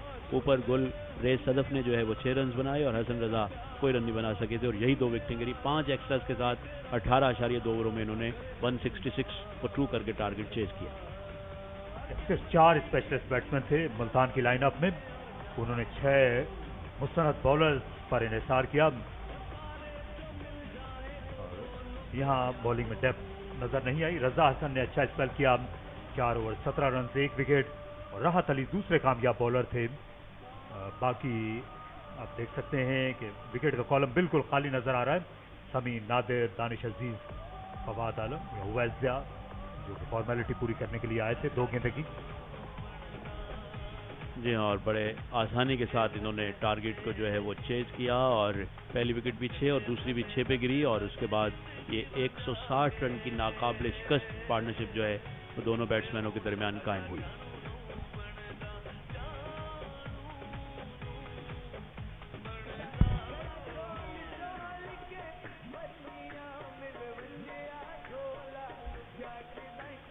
ये मैच समरी 7 विकेट पे 163 रन स्कोर किए हिलाल कराची वाइट्स ने, जिसमें खुर्रम के 62 और 54 रन से रमीज के 2-2 विकेटें हासिल की इरफान और इमरान ने, और जवाब में 2 विकेट पे 166 रन बनाए मुल्तान ने। Sohaib Maqsood not out 88, Irfan not out 67, 1-1 wicket Raza और राहत के हिस्से में आई। इस तरह 8 विकेट से ये मुकाबला जीता है शमा मुल्तान ने। और इस वक्त हम एक छोटे से ब्रेक पे जा रहे हैं। ब्रेक के बाद आपको ज्वाइन करेंगे प्रेजेंटेशन सेरेमनी के साथ।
bowled it.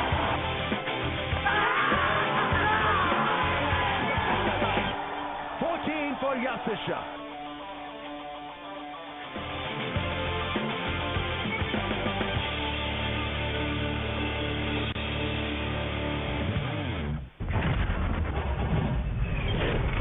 गेम ऑन है।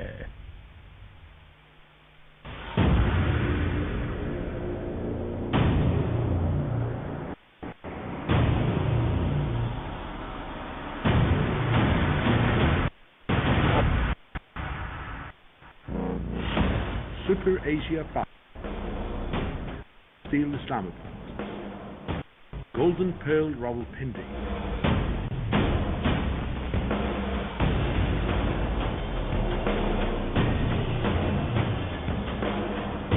Kohat Cement Peshawar.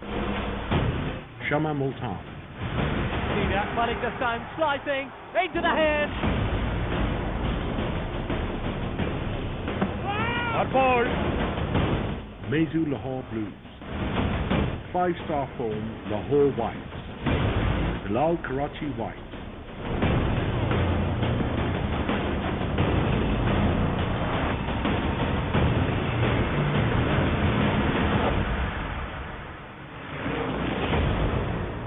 Go Lutlo presents Olyonics National T20 Cup 2018-19.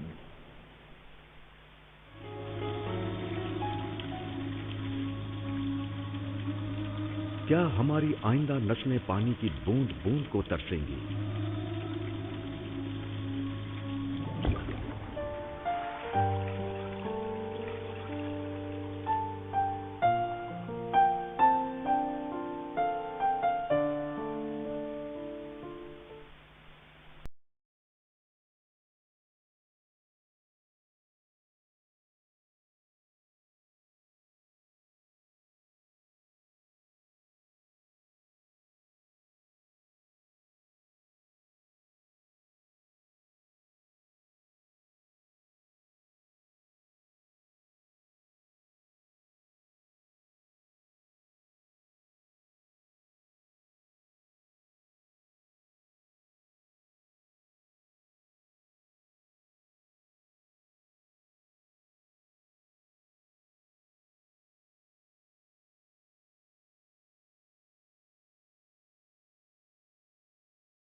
On है।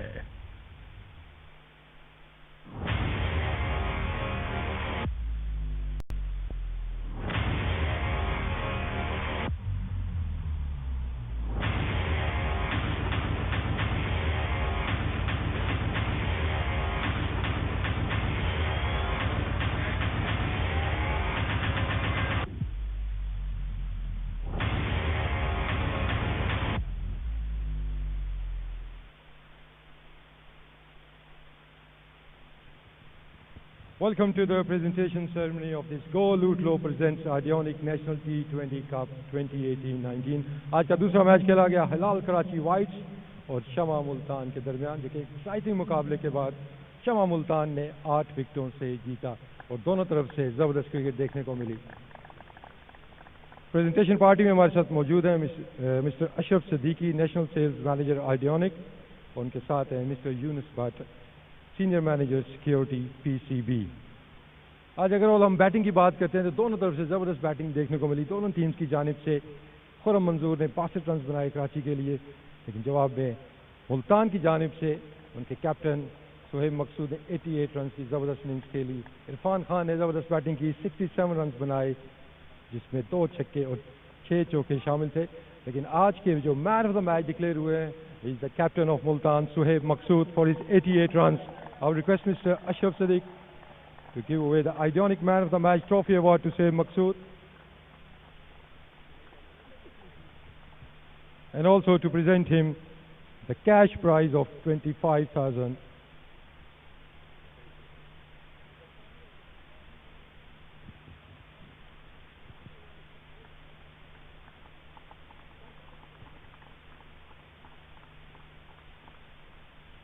Shoaib, if we can have a few words with you. Team के आप कैप्टन भी हैं, मैन ऑफ द मैच भी है. सबसे पहले ये बताएं आज खा के क्या आए थे? कुछ खा के नहीं आया था. 2 महीने से कोई क्रिकेट नहीं खेली, इंजर्ड था. तो पहला मैच ही खेला हूँ 2-2.5 महीने बाद. तो अच्छा वार्म अप हो गया मेरे साथ. इसका मतलब है जितनी कम क्रिकेट आप खेलते हैं उतना बेहतर खेलते हैं? नहीं, मेरे ख्याल में जब इंसान इंजर्ड रहता है तो उसके बाद काफ़ी प्रैक्टिस करता है तो भूख ज़्यादा होती है. बाकी कैप्टन भी था तो थोड़ी एक्स्ट्रा रिस्पॉन्सिबिलिटी भी थी. Okay, tell us about the match. कि during the break 164 highest total of the event. उस टाइम पे ये लग रहा था कि मुश्किल टारगेट है. जिस तरह आपका स्टार्ट हुआ था उसके बाद थोड़ा प्रेशर भी था. ड्यूरिंग द ब्रेक आपको बिलीव थी कि आप ये चेज कर लेंगे टारगेट? ऑब्वियसली बिलीव थी क्योंकि हमारी टीम में 3-4 ऐसे बैट्समैन थे. मुझे पता था कि और हमने उनका बॉलिंग अटैक भी देखा था. वो 2 फास्ट बॉलर से खेल रहे थे. लेकिन ये था कि ऑन द ब्रेक मुझे ऐसा लग रहा था शायद हमने 15-20 रन ज़्यादा दिए हैं. लेकिन क्रेडिट जाता है बॉलरों को, स्पेशली जो लास्ट उन्होंने 7-8 ओवर्स में कम बैक किया. एक टाइम पे ऐसा लग रहा था कि 180-190 हो जाएगा, जो इस विकेट पे ऑलमोस्ट नामुमकिन था. लेकिन मैंने तो इनिंग्स खेली है. स्पेशल क्रेडिट देता हूँ जो इरफान ने इनिंग्स खेली है.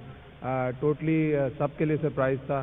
सिर्फ ये नहीं कि उसने रन किए हैं और जिस खूबसूरती से रन किए, मेरे पे प्रेशर ही नहीं आने दिया उसने. अगर हम पिच की बात करते हैं तो स्लाइटली कंफ्यूजिंग. पहला मैच हमने देखा इसी पिच के ऊपर स्लोअर साइड पे था, बॉल थोड़ा नीचे भी रह रहा था, बैट के ऊपर उतना अच्छा नहीं आता, लो स्कोरिंग मैच हुआ, 125 रन मुश्किल में उससे बने. लेकिन इस पिच में पिच का बिहेवियर चेंज हुआ. That is the quality of the batting का डिफरेंस आपको नजर आया?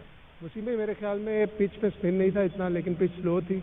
और इस तरह की पिचेस पे आप देख लेंगे जो अभी तक 3-4 मैच हुए, पहले 10 ओवर्स में रन बनते हैं, उसके बाद स्लो डाउन हो जाते हैं. लेकिन मेरे ख्याल बैट्समैन जो बैट्समैन पावरफुल होंगे, जो बॉल स्लो भी रहता है, आपको पावर का यूज़ ज़्यादा करना पड़ेगा इन पिचेस पे लास्ट 7-8 ओवर्स में रादर देन टाइमिंग से. तो पावर ज़्यादा ज़रूरी है मेरे ख्याल में आखिरी 7-8 ओवर्स में. Well, thank you, Shoaib, and well played today. Now the losing team captain Mohammad Sami.